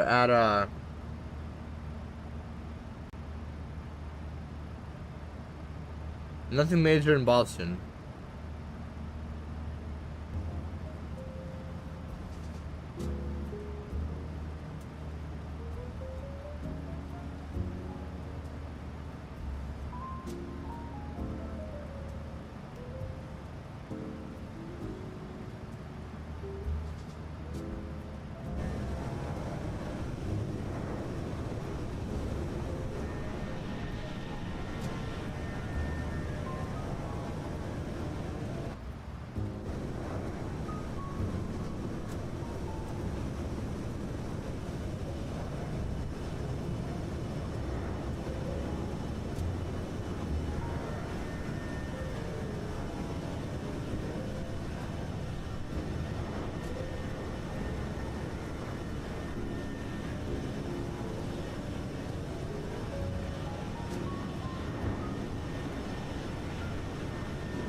Hello. Hello there.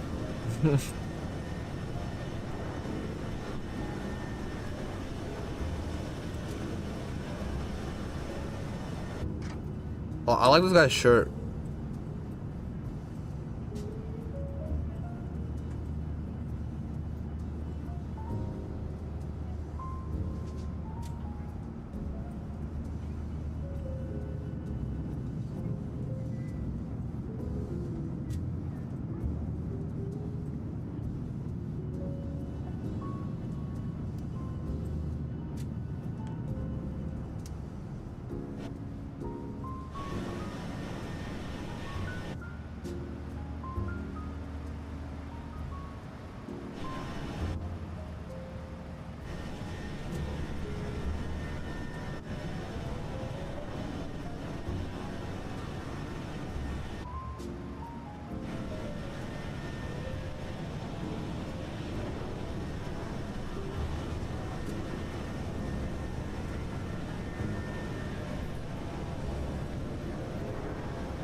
My bad.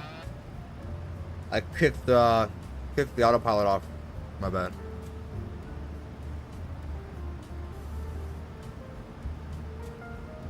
Okay, we're good. Land? No. Like, not yet.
Without the ones like you working tirelessly to keep things running, everything would suddenly stop.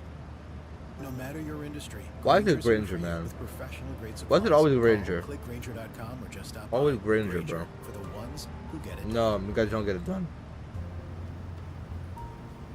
Alright, 685 with the barrel. Nope. Wrong thing. Here we go.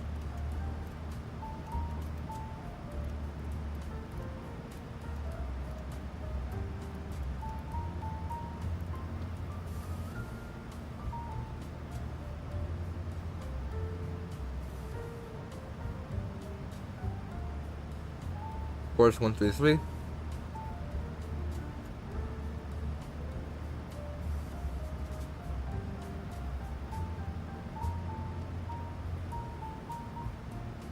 One 5.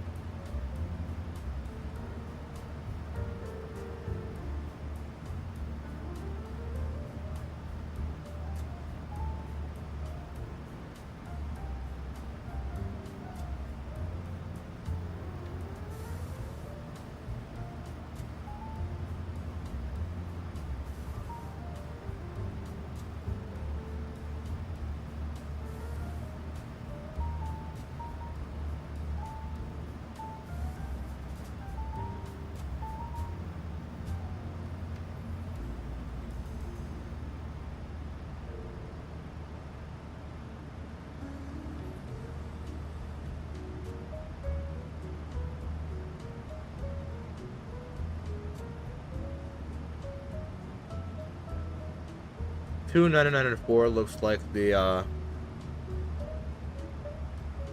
altimeter for now. We'll set that in here for standby. And then VREF add 4.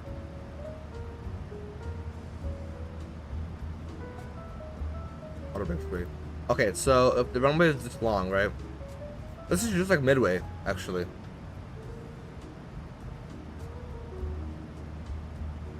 This is basically midway. This runway.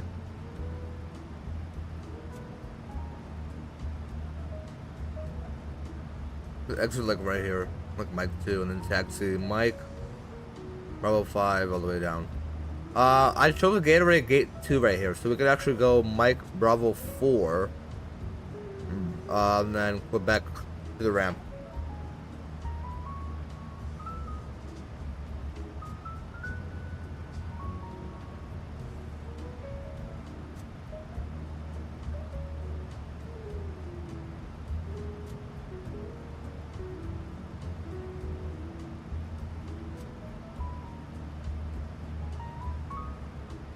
Alright, so we gotta figure it out.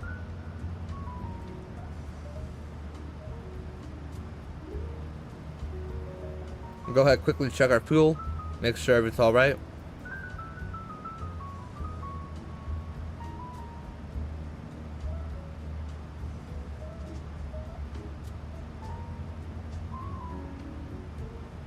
What are we at? Plunder. Plunder's about... Oh, it's just past Plunder, okay. 12.6.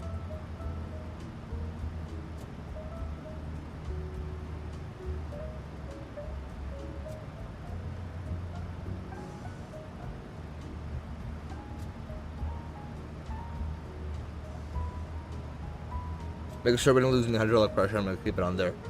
For fuel, 64.3.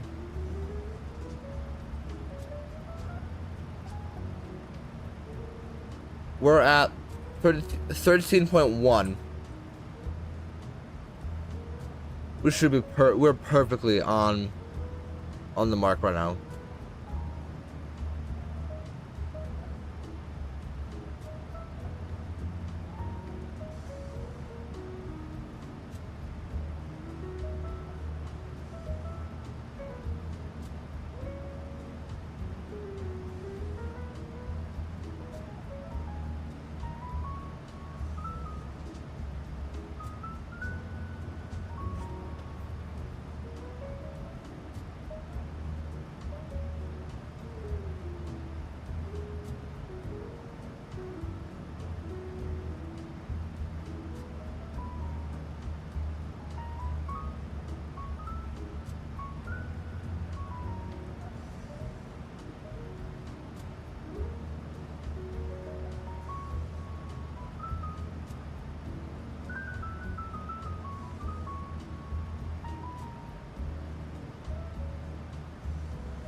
Ooh, this is where the clouds are. Coming into clouds. There's land already. A good sign. A good sign.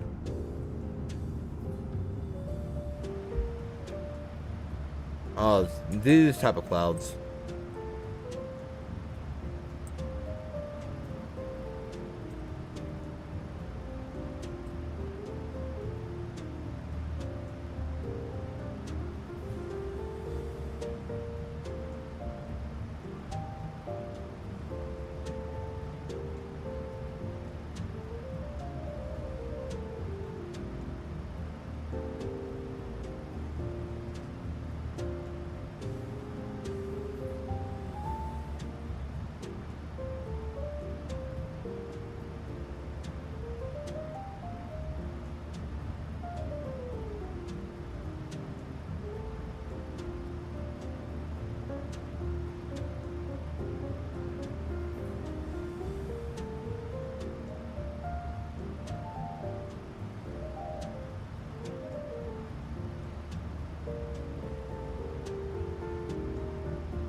There's gonna be a turn right now.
Alright, heading 308, realign.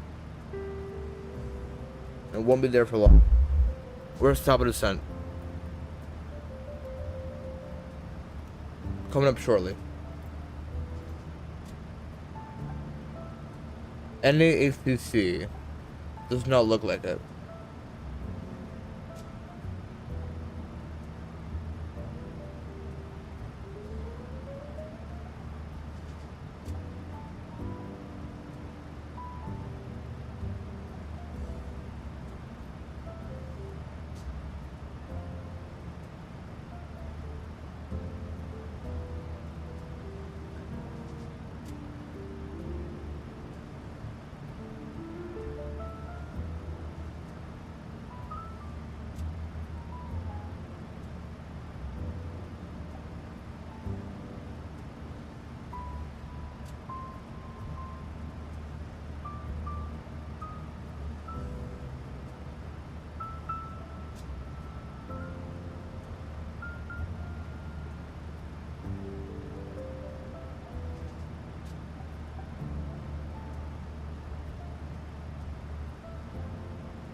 We have New Orleans and Baton Rouge on our right side. New Orleans is going to be, that is very interesting terrain.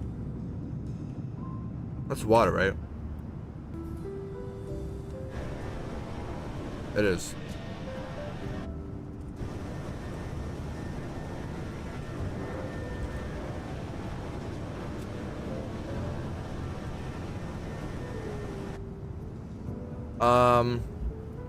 So New Orleans, somewhere over there, and Baton Rouge is going to be up on that side over there. Yeah, access data, that's what I thought.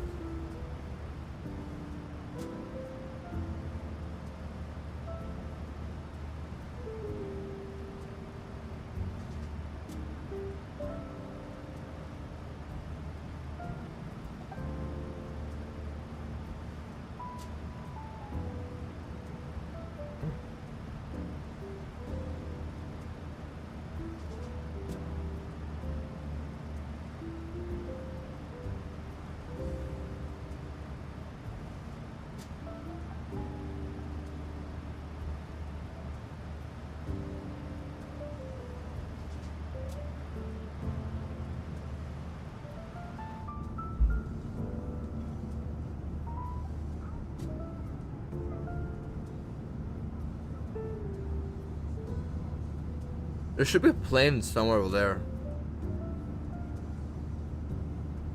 So he's up at 39,000 feet.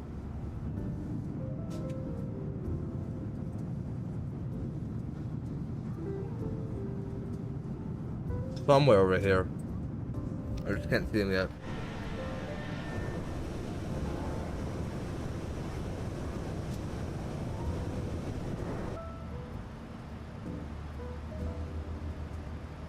Okay, let's take a look at our descent now. So Jiggum, 30,000 and Orville. Let's take a look at our charts. First of all, we're at what? TBD? Supposed to be 11.4. We're way past that. We're all good. Charts. Okay, so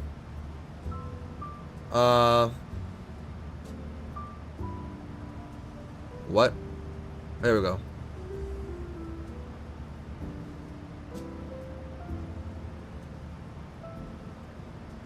No, we're doing the red end. That's what we're doing. The red end. I switched it. This is a little more realistic. Here we go. So coming off of Peanuts over to Jiggum and Orville. So Jiggum between 30 and 24,000. And then Orville at 9,000.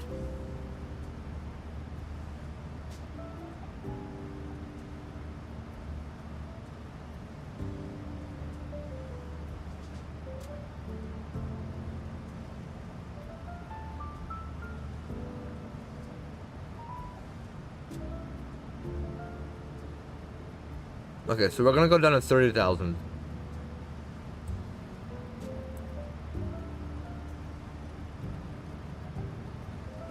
Extra screw, down to 24,000. Here we go. And this is gonna happen in probably about 30 minutes. We'll just have it up and ready. Then 9,000. And then I think it's Vectors, right? Backer. And then Wade's. Wade's is right here, and that's 2,500. It is.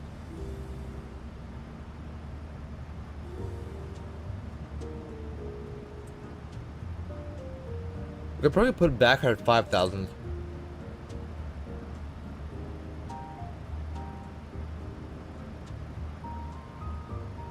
Yeah, perfect. Beautiful. Should be all good? All booked and ready. Okay. Let's brief ourselves here. 19, here we go. Okay. So, coming in. Peanuts, right here. Top of the sun is right before Foray, I believe.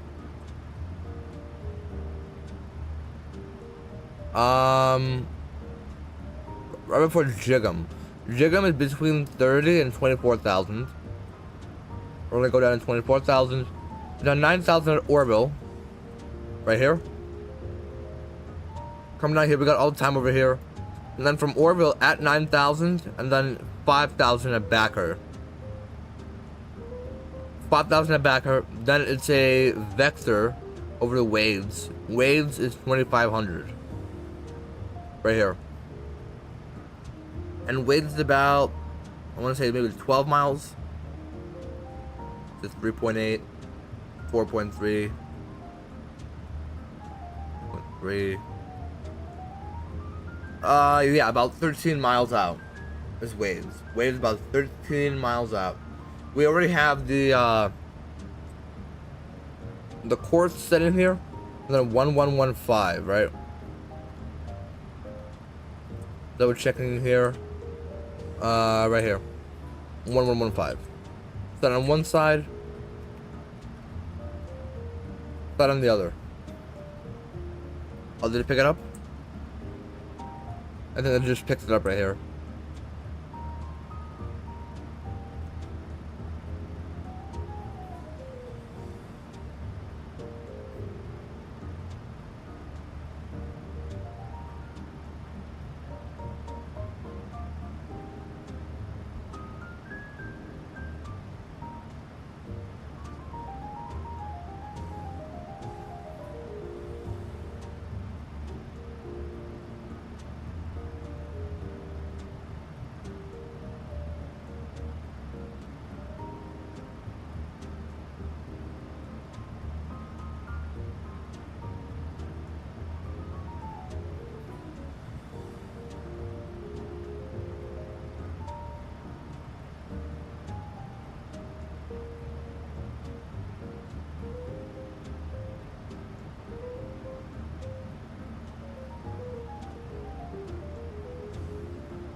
Okay, this should be all good.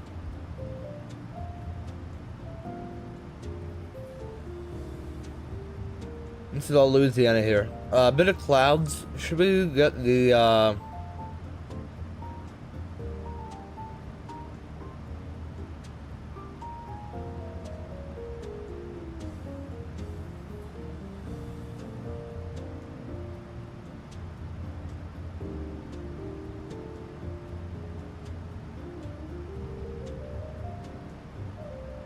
why does it zoom in like that? It's annoying. Alright, we'll do that, I guess.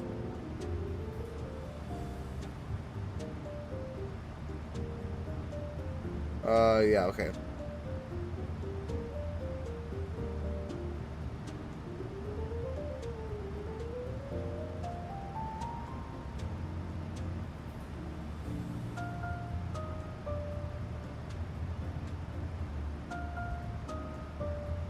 We're gonna keep cross-checking this stuff here. Very good. So auto brake 3 is what it looks like. With 4 on the VREF and 4 wind correction. What is it? 160 at 6. Okay, that's perfect right now. And then 299 or 4 still on the altimeter. Auto brake 3. We'll do it later.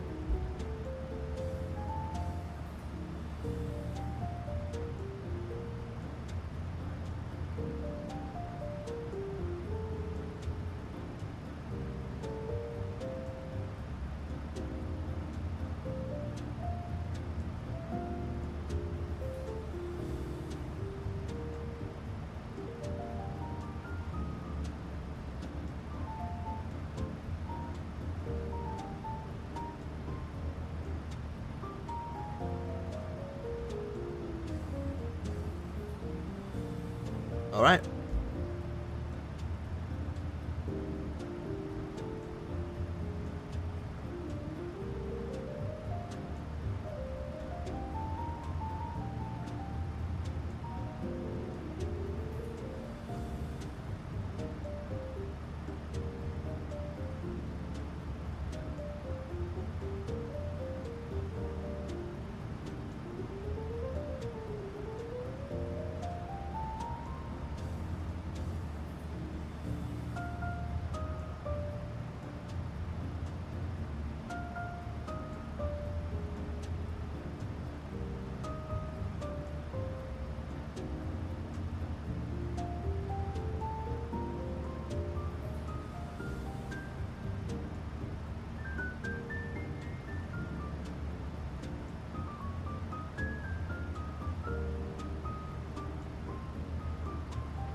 Hello. Hi. Come on. Come on. We know you want to.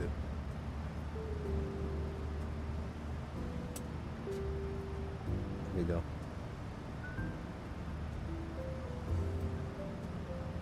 Simple.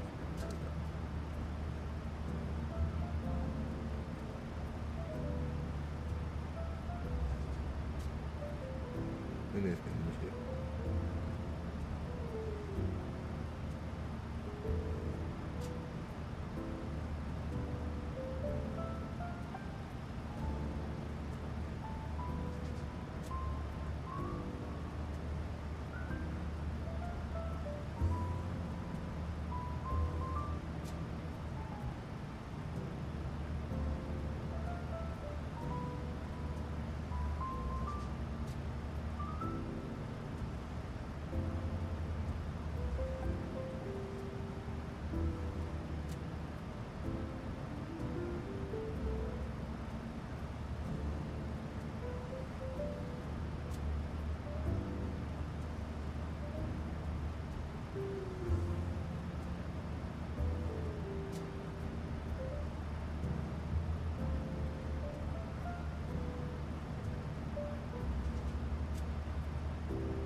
fucking liar.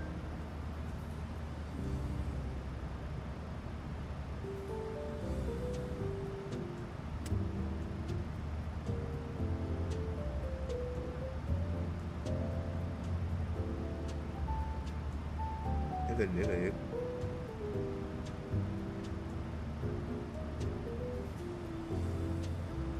Just debating.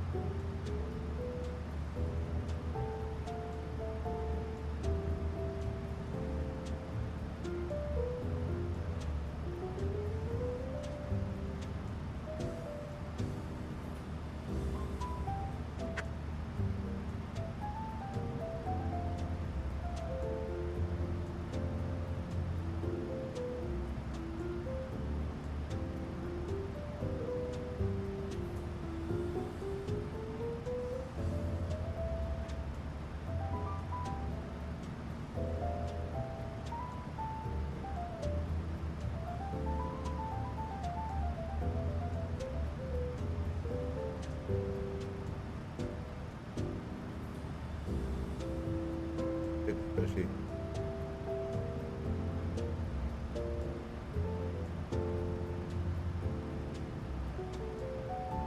Oh wow, big long.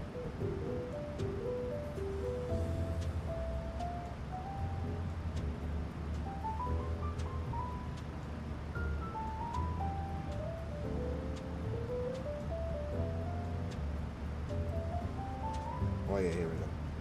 Look at that. Whoa.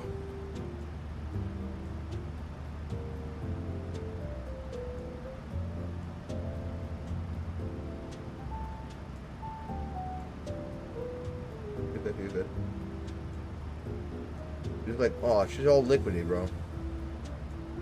I can't hold you properly. You're like falling out of my hands.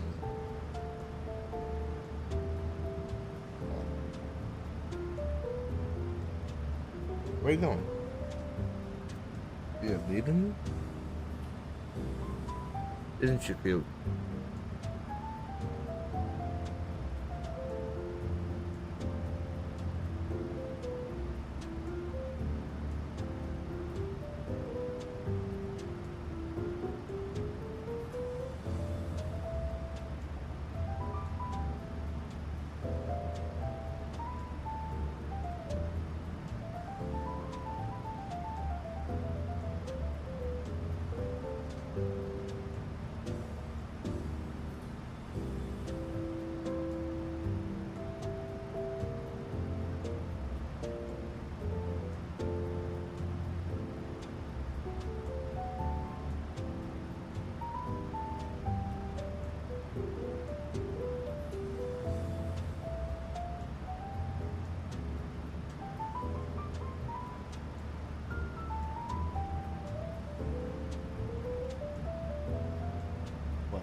I really like her little airplane ears.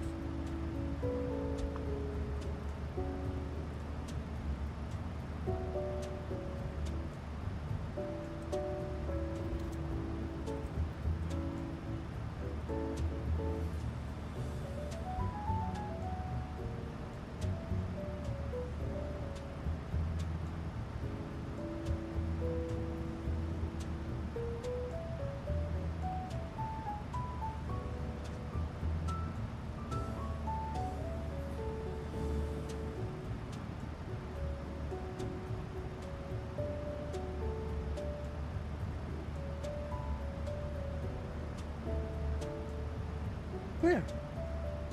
Why do you keep jumping up? You know you want to be up here. Whoa, where are you going? How about you stay down to earth with me? Over here. Not up there. Hold on. We're very equipable. Very equipable. Okay? You're just gonna sit down right there. Okay, just watch your tail, okay?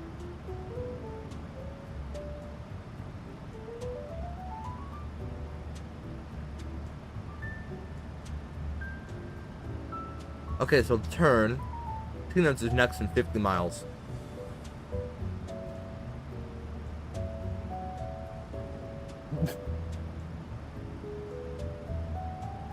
What? What is she doing?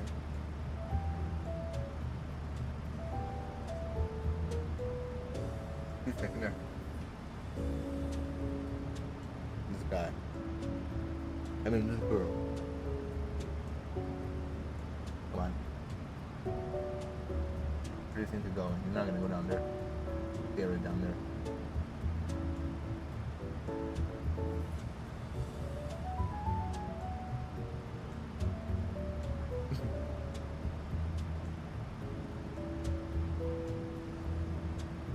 Hey, it's the wire. Don't touch the wire. No. She's gonna fit in there and then she's not gonna be able to get out.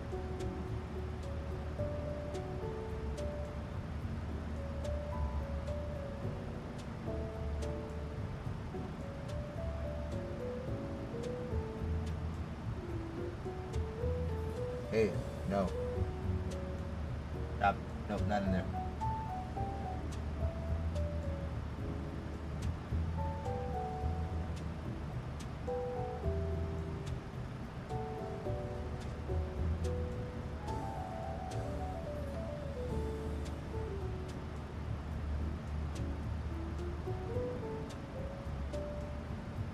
Just a little baby.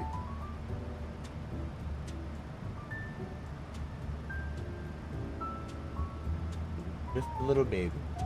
Can't be mad at her. Just a little baby. Little baby.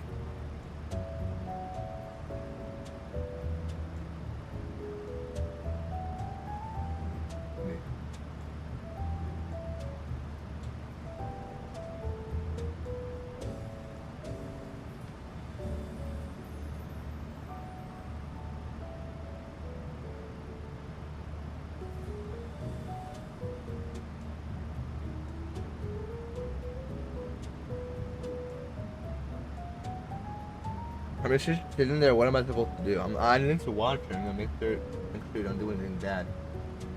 Anything bad. Oh man. Look at those eyes.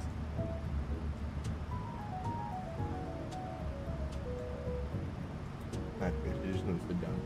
Okay.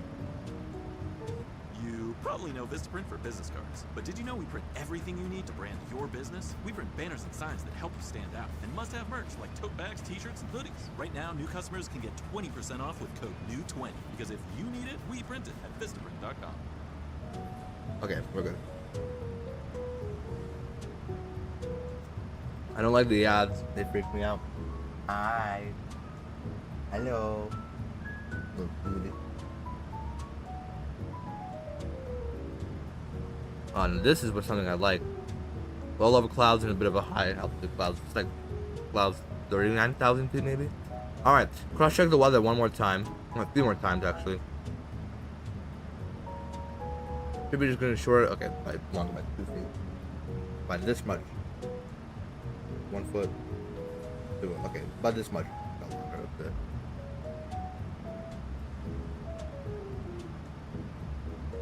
Okay, top of the sun coming up. What's up? Nipping my peripherals. Hey, that's a big no-no.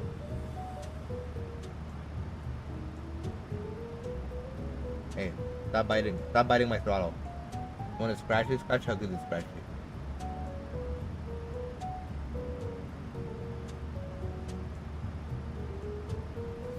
Nope, that's a big no. You can't go in there either. I'm just making sure that you don't have to freak out over the wires. That is a big no-no too, because you're gonna get stuck there.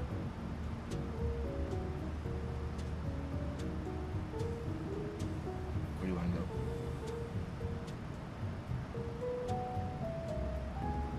Look at this cat. Look at this.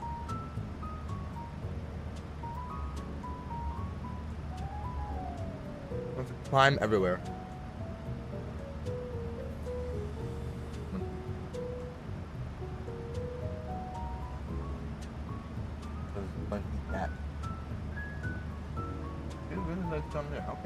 Okay, I'm not gonna judge her.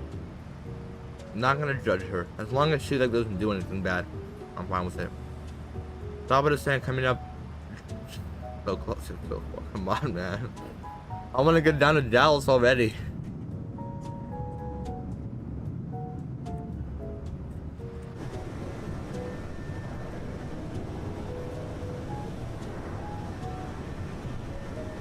Too fast, too fast.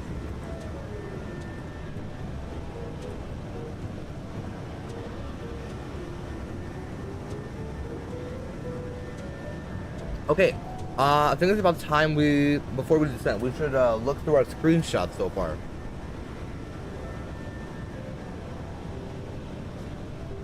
Did I delete most of them?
Is this screenshot worthy? I say yes. Okay. 3 screenshots today. Right. There you are.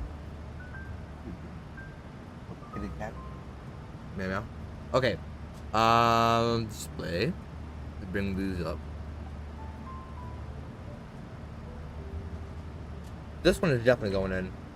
Not sure about this one. This one's actually, I don't really like it, honestly. Oh wait, hold on. Okay, these two. Do we indict them into the Screenshot Hall of Fame? Do we allow them in? This is both of them are from today. Take off from Cancun. We're way off to the right on this picture. Like it looks like we're lined up with the taxiway, honestly. Oh, the reason we're off on takeoff is because we had asymmetrical thrust. We were going on 93% on one on the right one, and like 86 on the left one. For a good maybe 30 seconds before I evened it out. That's why the auto throttle didn't work at first. I didn't have symmetrical thrust. Now we did, and we evened it out. So this one's definitely going in. Does this one go in? Yes or no?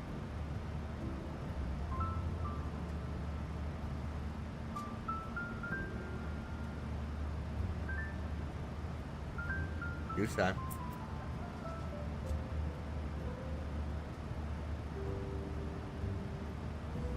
Very little beady eyes.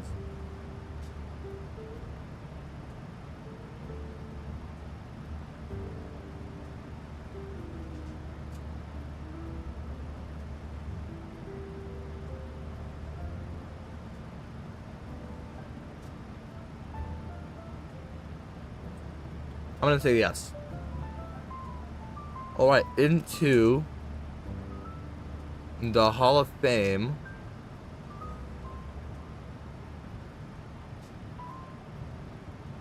What is this? Okay. What is this? Oh, this is FSL Field. I'm not sure what that is.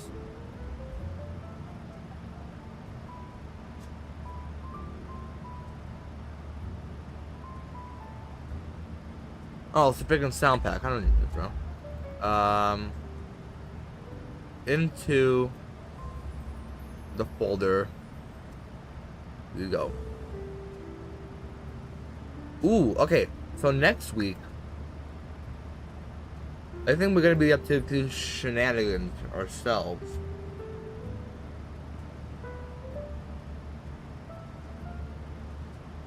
What if it was shenanigans?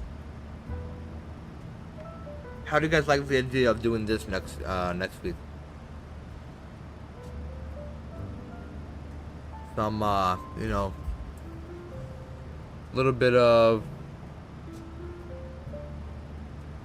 AirTran shenanigans. You know what I mean? Sounds like a plan. Sounds like a plan to you guys. I think there should be. Hold on.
Okay, so top of descent coming up right here. Let's start with putting on the seatbelts.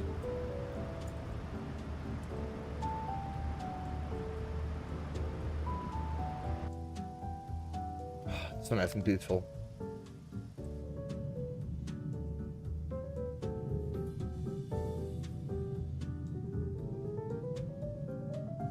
Top of descent, here we go.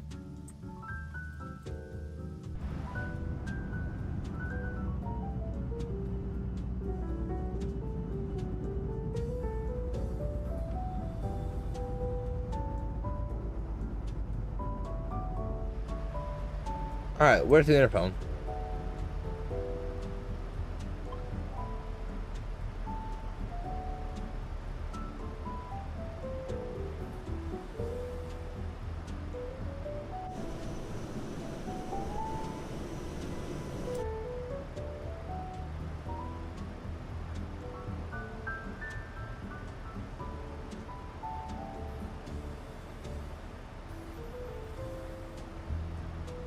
Okay, imagine I'm talking.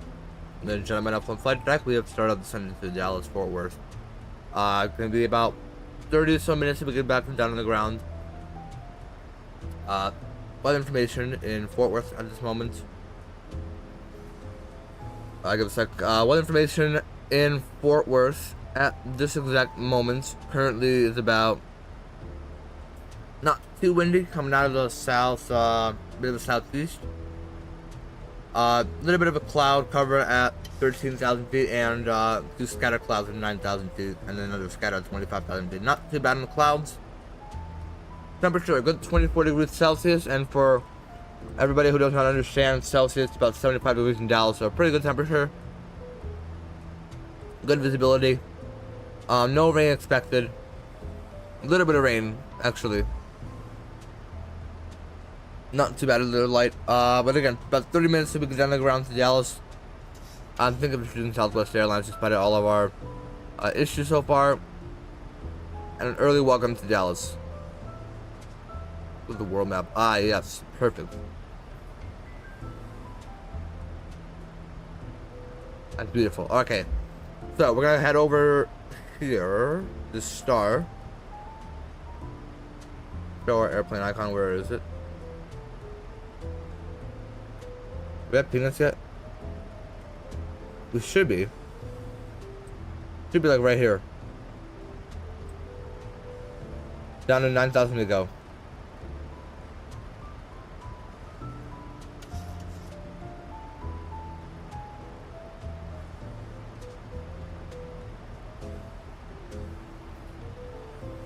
Course 133 set, 1115 on both sides for the ILS. 133 set on both sides.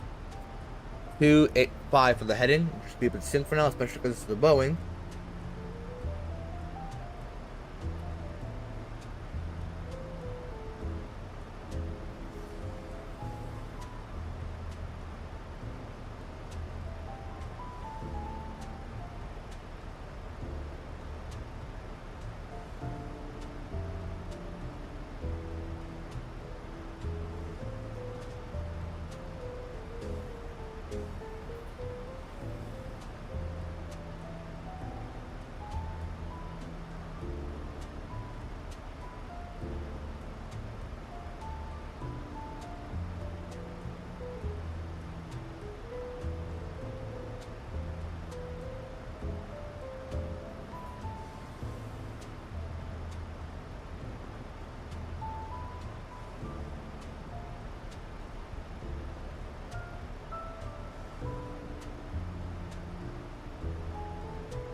Zoom in a little more.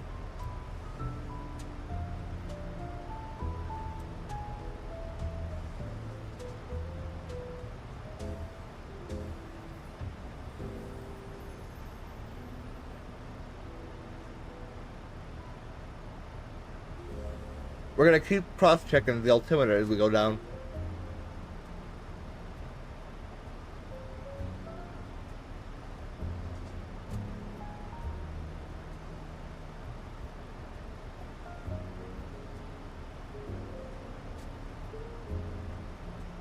Houston Hobby.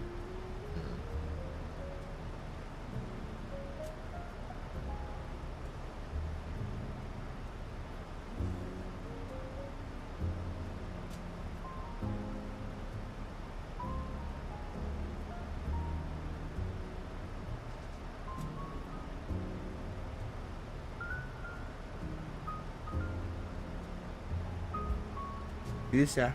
Hi. What are you doing? What are you doing, huh? Little girl. She's my baby girl.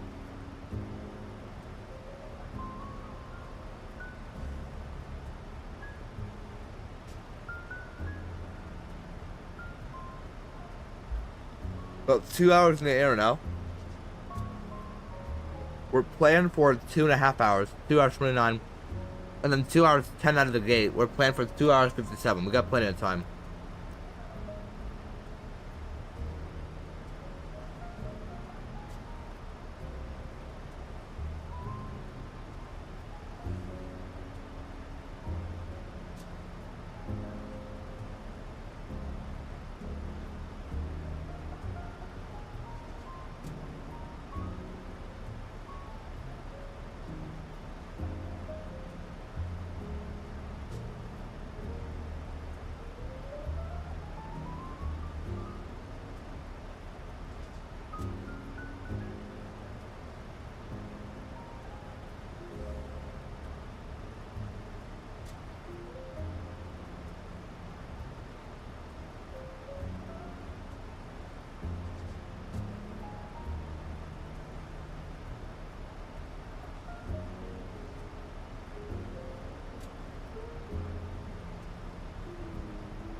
Done at 20,000. We should make Orville by 9,000, which is good. It's good, very good. There we are. Yeah, again, this is like not to scale, so let's see what happens. Orville 9,000 at 250 knots.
$15,000. Cross check one more time. What was the altimeter?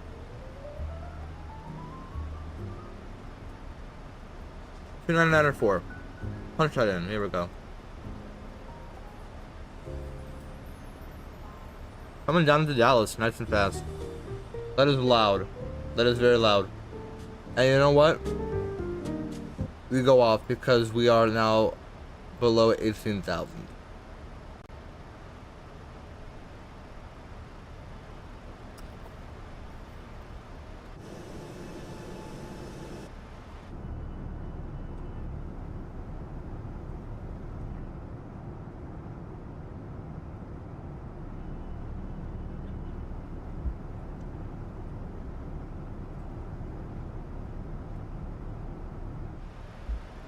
I want him to bring back Canyon Blue so bad.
Alright, leveling off, we're gonna go down to 5,000.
There's a turn.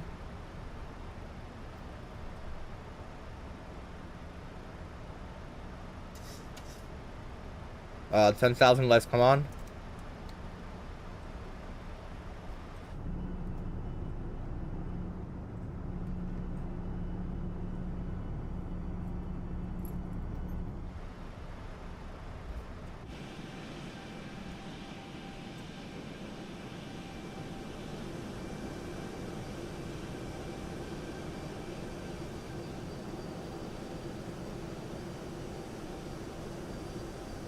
Dallas.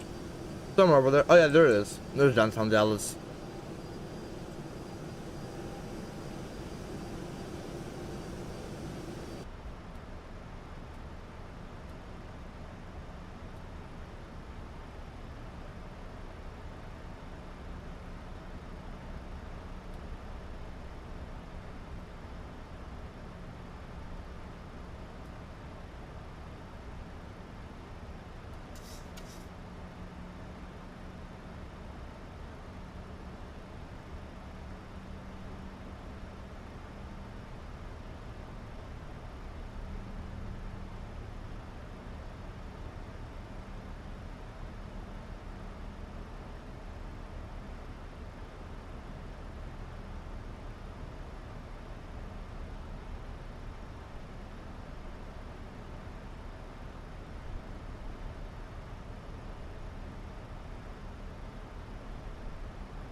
Okay, no ATC anywhere here, so we're on our own.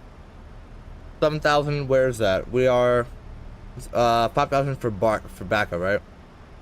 From Backer, from Backer is the vector, right? Yeah, it is. Okay, so we'll just fly down ourselves. We'll start dropping flaps once we get near there. Dallas is right there. That's downtown Dallas right there.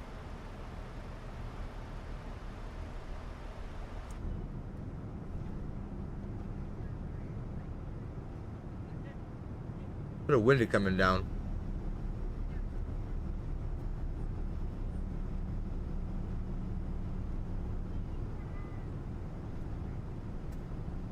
I don't know why, but streamers really like this view. The really zoomed out view.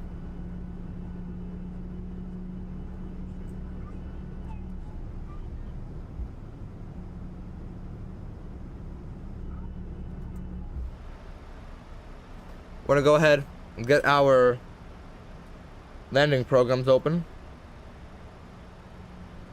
in preparation for landing. Landing rate monitor and the flight recorder.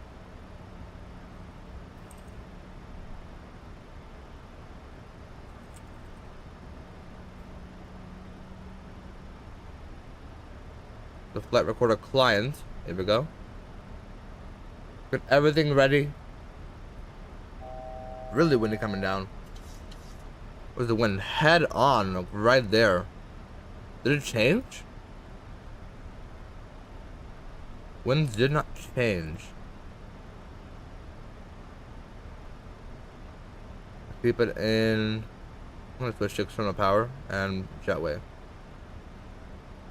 Jetway, there we go. And then come back over here. Okay, winds are still the same. Everything's still the same.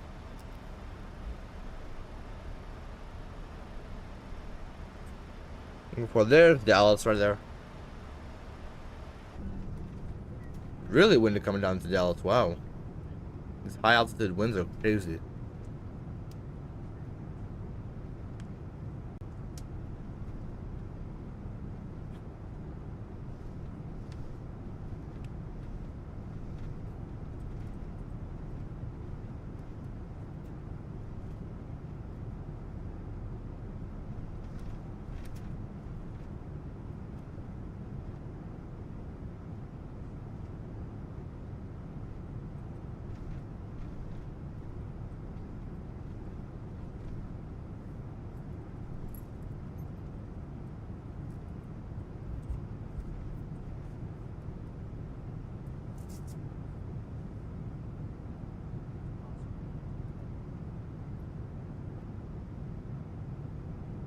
Okay, it seems like we're done with the wind, hopefully.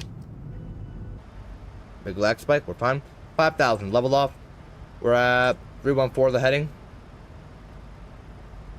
And this is our heading for the rest of the time. So we're gonna fly a little past and then okay, we're gonna go down to 3,000.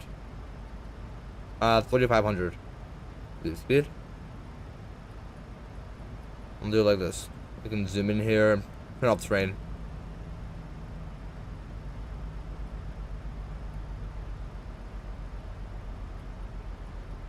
What if we do 600?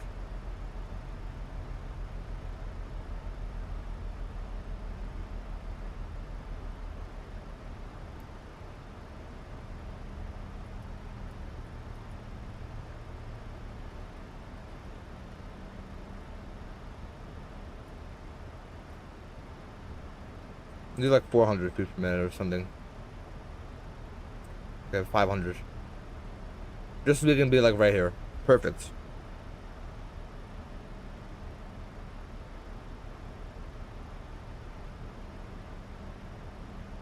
Right there. Perfect. Perfect. Perfect.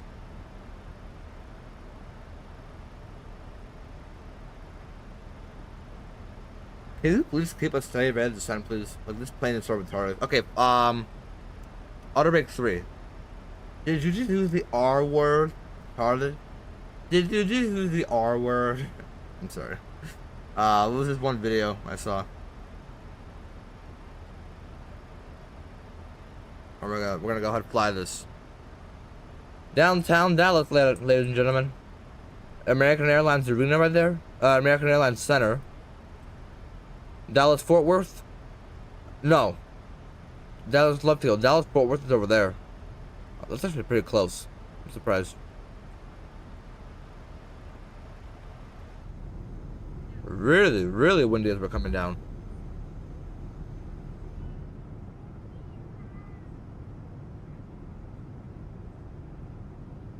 Jeez, oh my goodness. What's the winds, bro?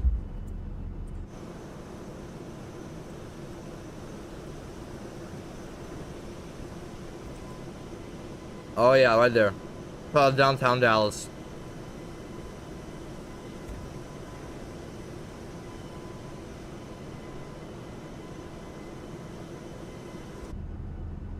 Okay. So we're gonna bring speed down to actually we're gonna bring it down way down.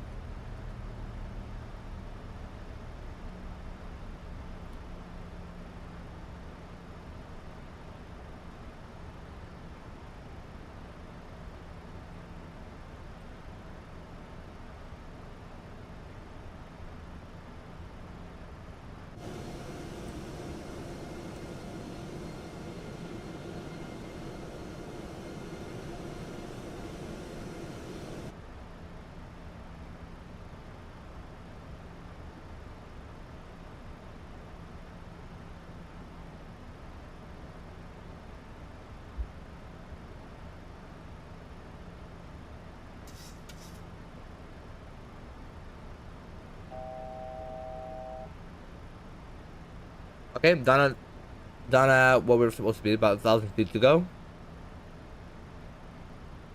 Let's turn a little bit this way. Flaps 1.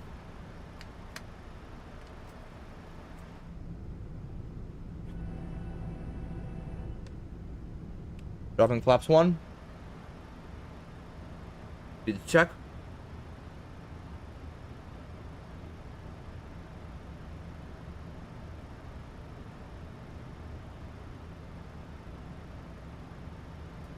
Flaps 5. Down to flaps 5, right?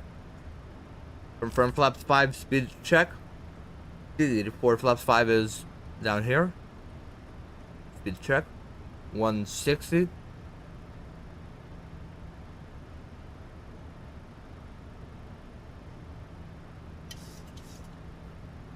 Speed check. The airport back there. We're gonna turn up the sim sounds a little bit. Should be good. Alright, left turn. I should zoom in here.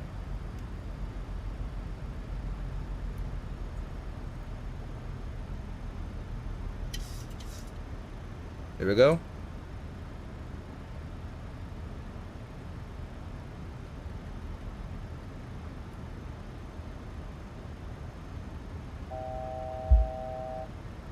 Following Al Navinav.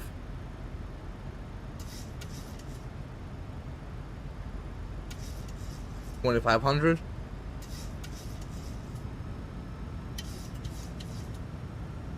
Watching the speed, maybe a little too low on the flaps. Remember, we were talking about flaps early on. You know, we should be good.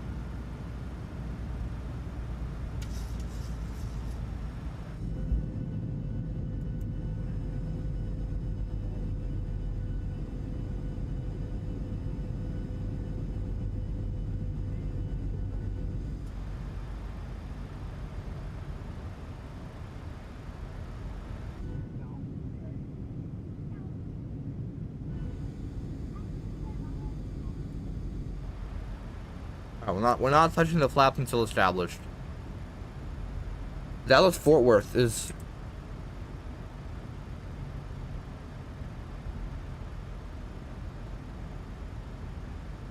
Where is it actually?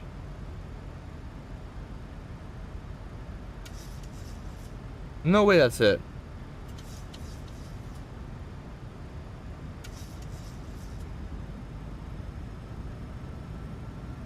That's Dallas Fort Worth.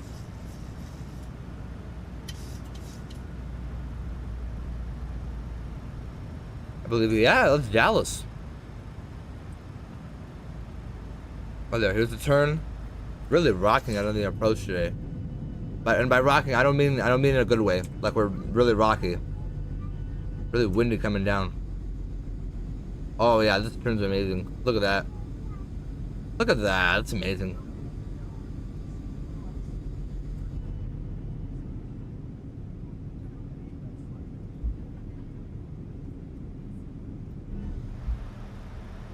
There should be established approach mode. DOR localizer locked. All good. We're gonna pick up the glide slope soon.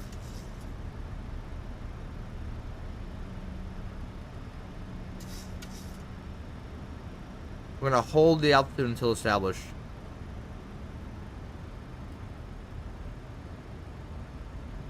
Localizer is locked. Anybody on the ground in any H2C?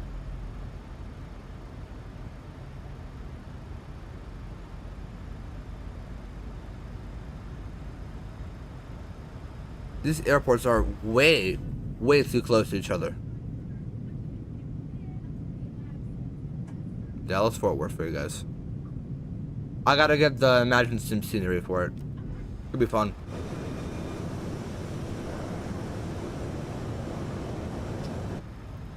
Alright, we're gonna go flaps 10. Speed check. Automatic 3, check.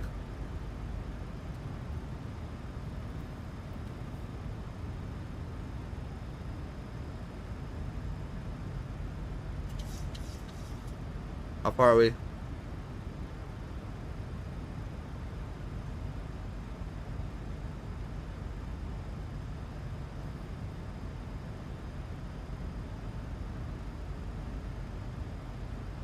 Alright, let's go.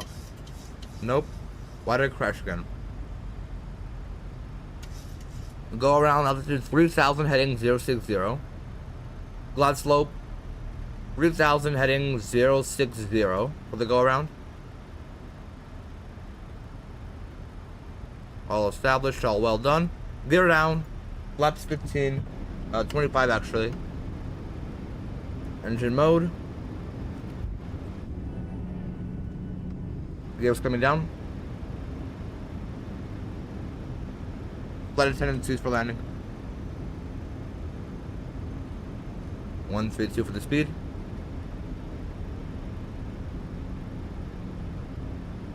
And the spoilers out. Hey, watch out. I'm landing, okay? Go flaps 35. Hey, no, not now. Alright, flaps full. Flaps full, flaps 40. Start the recording. Good on speed. Flaps full. Hello, kitty. Spoilers.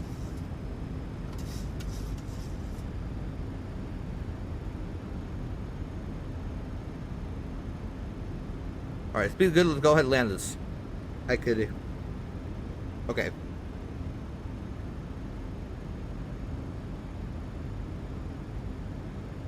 Landing.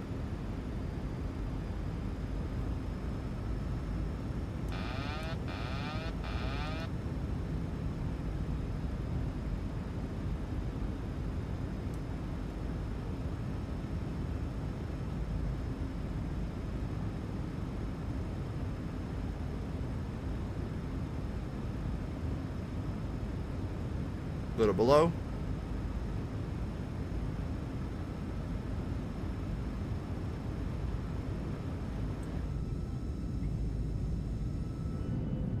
A lot of homes near Dallas Love. Here we go, a little to the left.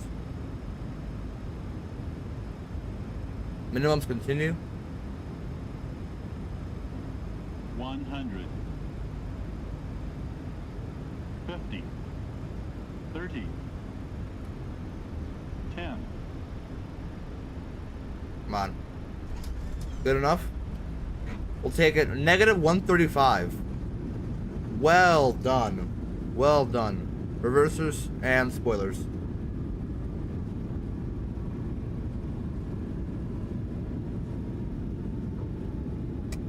Auto idle.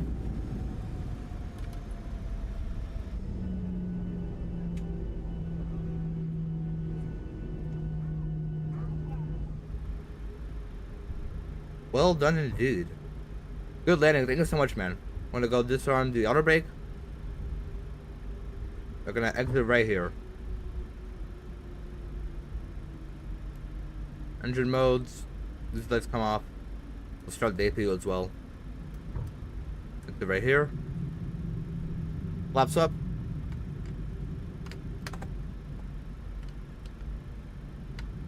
Right turn here and all the way down to the gate.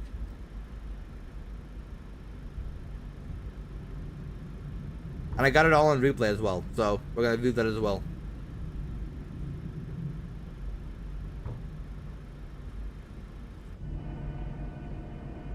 Very nice. Very, very nice landing. I'm very, very proud of that. Alright, so taxiing. I'm gonna stop the recording. Alright, so just ground. We got gate 2 for ourselves, so it's gonna be right here, Bravo 4. And then into here. So, not this one, but the next one. APU is firing up. Should be all good. Bravo 4 right here. Stop the clock. Subtracts about a minute or so.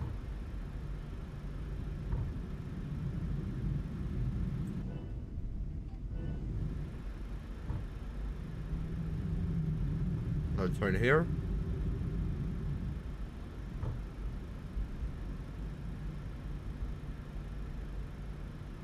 I think we should be good on juice for now.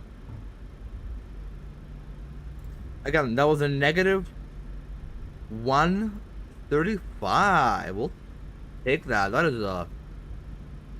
I don't know how that's not a butter. But we'll definitely take that. Okay, gate 2 right here, right? Yeah, this one right here. Right here.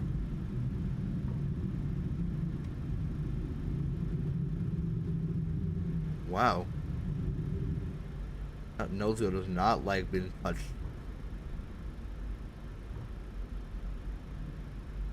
Okay, slow down, slow down.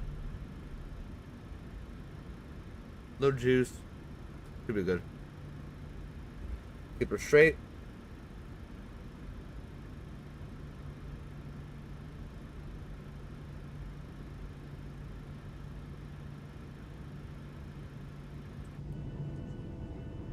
And then on a good note.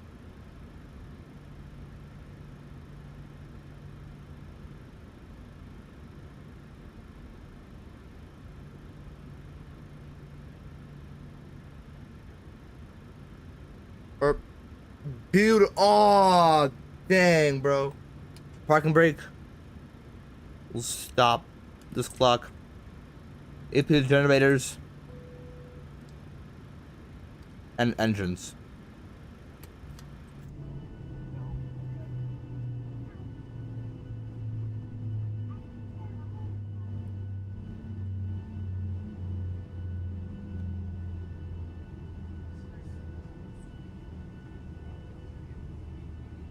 We will take that. That was amazing.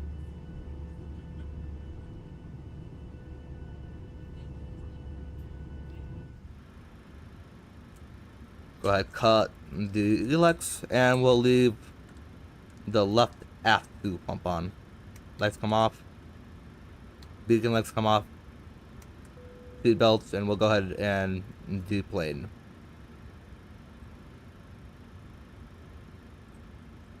Let's set the chocks first of all. Nope. Chocks. Go.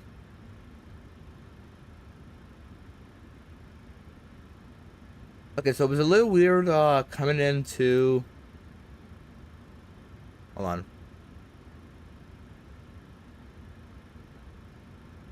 It was a little weird coming in... Like in this turn right here. Let me go ahead and show you guys. It was a little weird. Because it was windy and it was like doing weird stuff, so... Good parking though, good approach. Good good arrival so far. I don't think this should be this close. I don't think Dallas Fort Worth should be this close. A little unsafe in my opinion, but I don't know, we'll see. Maybe they vexed him in a little like a lot earlier than what I did. Because I did a little bit of a bad job. So I've never flown into Dallas Love before. I always thought you would approach from the city. You know, you have a city view, but that's not. Oh, or I guess it depends on the winds.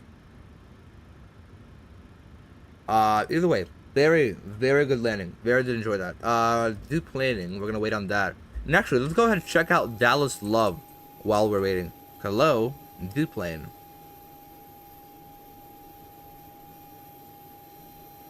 Requested. Can we like get the jetway or something?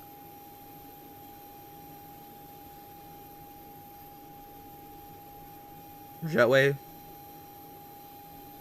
What other services? Now what the heck are you doing, man?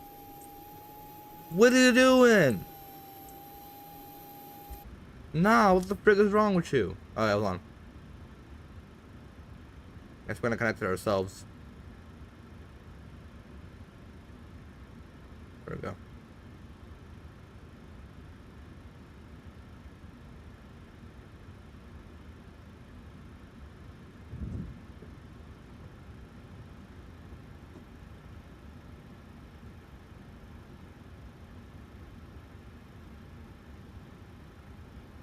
Hello.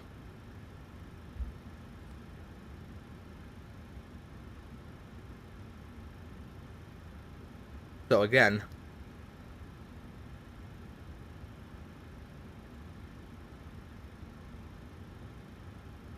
Come on.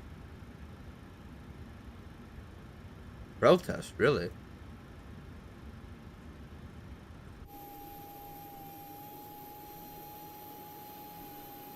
I want to check out this airport. Wow. That looks love. Looks a little like Midway, but a lot more wood. That's what I'll say. This is a very nice view right here. Hold on. Very nice view. Slow down a little bit so just so we can move around at a good speed. Very nice view.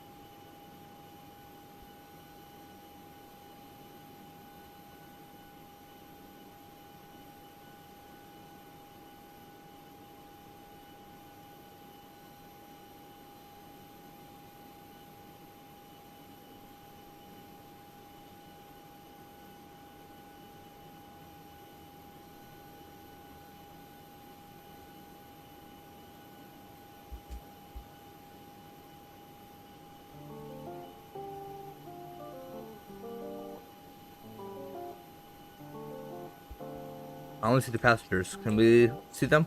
Yeah! Alright. So this is a modern airport. Very nice. Very well done with the GXX profile. And there's like regular passengers walking every now and then. Very, very nice. Oh, I wanted to see like, I know that connects on two sides. I want to see that. What's the little kid doing, bro? Going to the bathroom? I don't know why they walked in the store.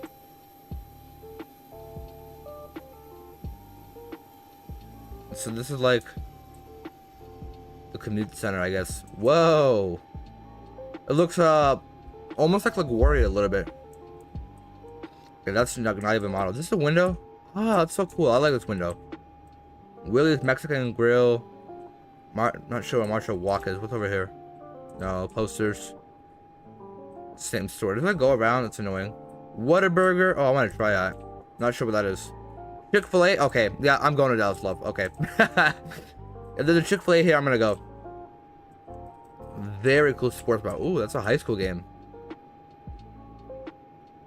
That's Patrick Mahomes and the Denver Broncos, I believe. Is that Monday Night Football? From like 2 years ago.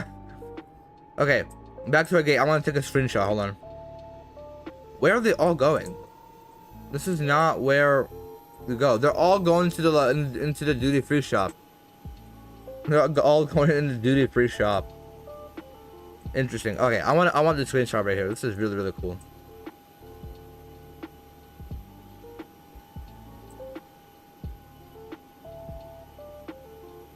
Very nice. We'll do a little bit of a closer one. Right there. Right there's perfect. Oh yeah. Look at it on the ground here.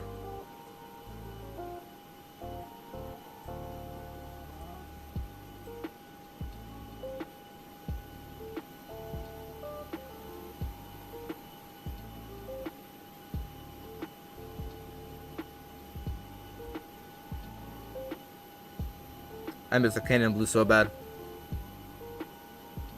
Take a lot of screenshots and we'll decide them all later.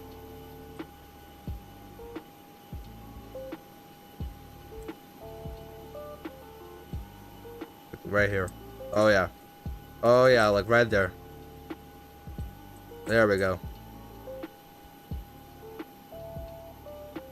Right there. Okay, that's enough screenshots probably. Unless we get a good shot on this side. Not really. We're just waiting for Duplaney to finish. Oh, hold on. What about from the back? From over here. Oh yeah, with all the passengers.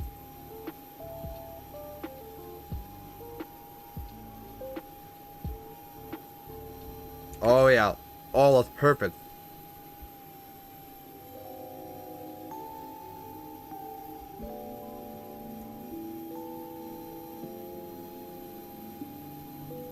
I love it. I love these corner gates. It's amazing.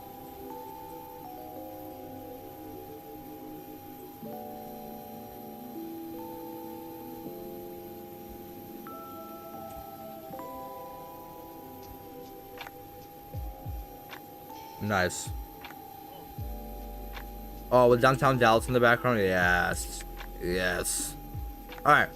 All good with screenshots. We're just waiting for the baggage to finish up. We're gonna be all set.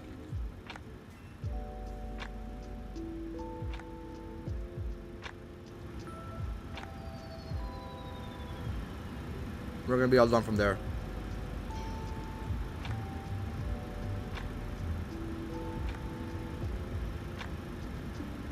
So clockwise, out 2 hours 26 minutes. I think I turned off like about a minute late, so 2 hours 25.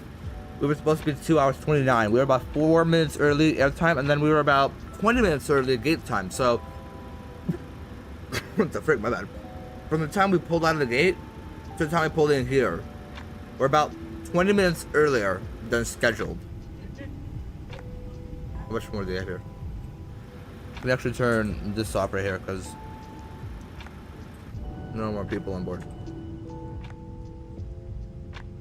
Oh, he already left. The last, well, 2 last back. Look, yeah, 1 more back. I think we're done. My cat sleeping on my lap, and we just landed in Dallas. Love, amazing. I would love to do another flight, but there's just nowhere I could fly.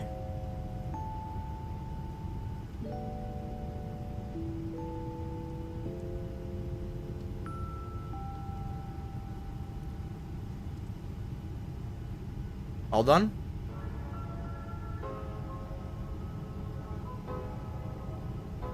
All right. Once they get out of here, we'll start the replay.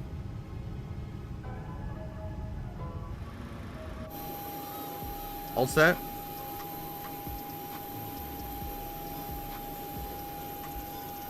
Alright, all set. So, what we're gonna do is we're gonna hop over here.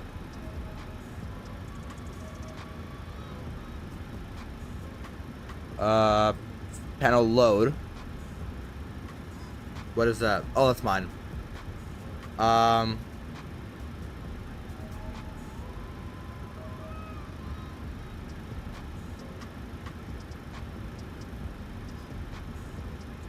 What is hangar?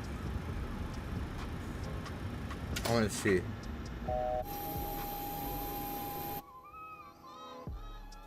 Okay, no, that just completely cut power to the plane. My bad.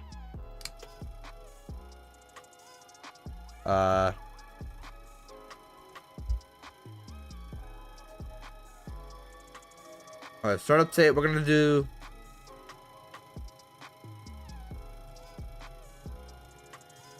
Just cold and dark, no GPU. We're gonna load up. No, load up. Final. That should bring us back to life. We're gonna go max flaps.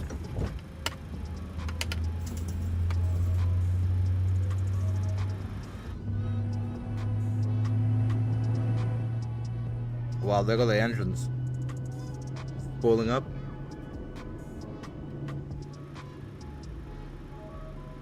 We get a GSX, we're gonna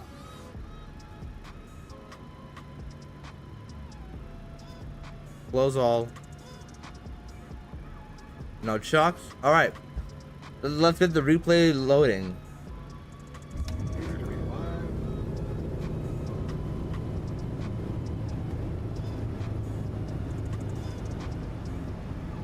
And this haven't even loaded yet. Oh, it's raining a bit. Where did that come from?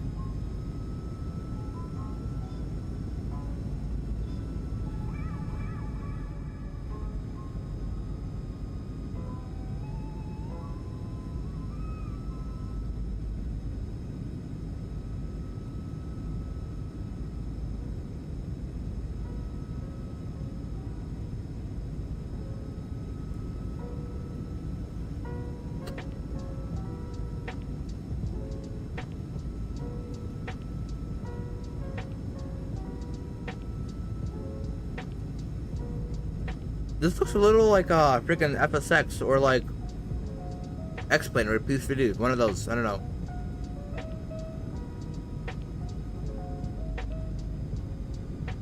That's a lake. The frick? Okay.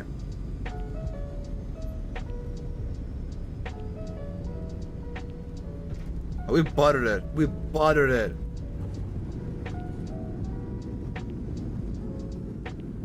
Replays are a lot better with the PMDG.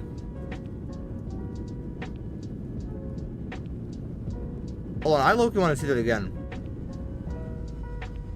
Like, let's do like from right here. Oh, hold on.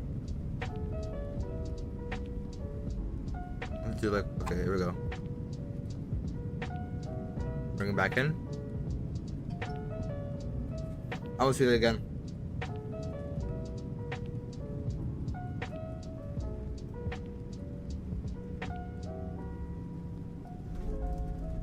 Very nice.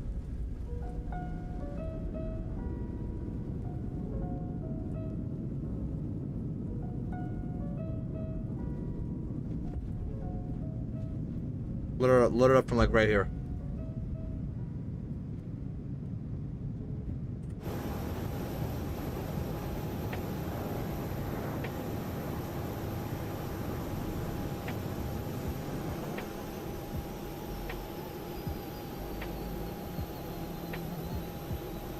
Okay, so it looks a lot rougher than it is.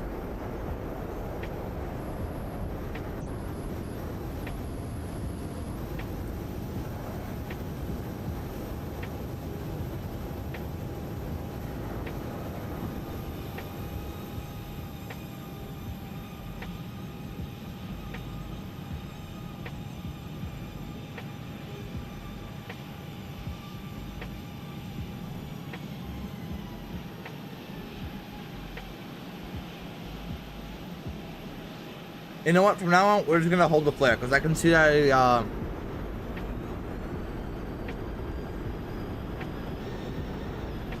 What I can see is like right here. You see how I flare, pitch down, and then back up. So from now on, I'm just gonna be holding it. Go ahead, view from like.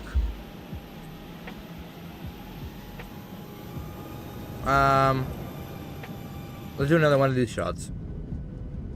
Oh wait, hold on.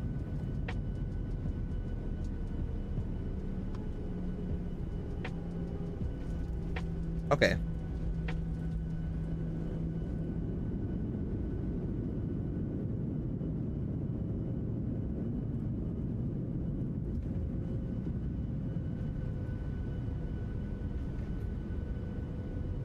We'll bring it right there, and then do like this shot right here.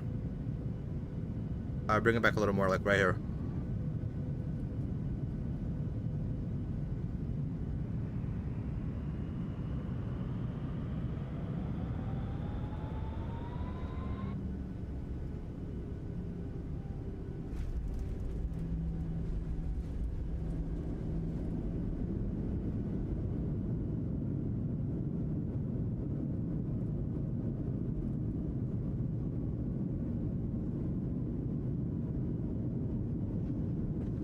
You guys know what I forgot to do? I forgot to disconnect off of VATSIM.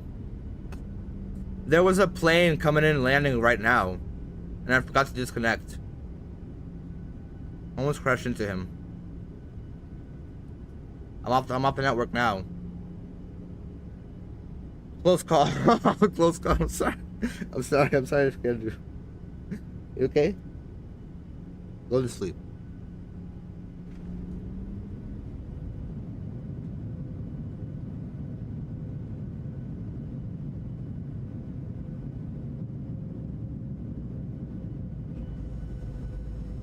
Like right here.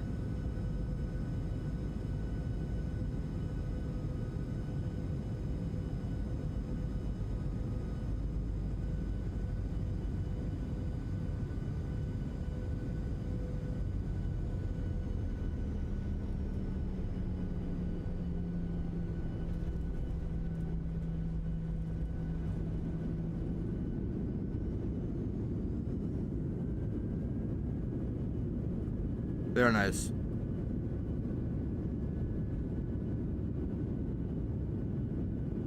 I want stretchy. Oh, look at that. Big stretchy, huh? Alright, let's run it back one more time from afar. From right here.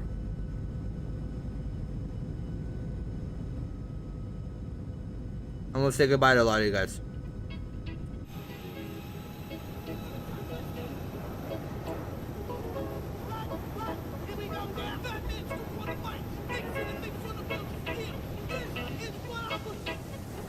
Alright. Ladies and gentlemen, thank you for watching. Whoa, what a landing, man. That was really fun. Actually, with the PMDG, it looks a lot better than everywhere else. Like, it looks really realistic with the 7.3.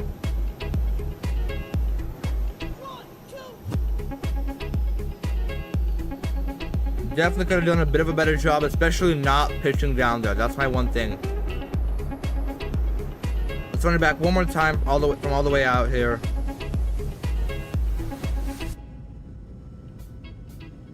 Do it from like out here. Until next time, next week with the air tram flight. See you guys next time.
Let's go!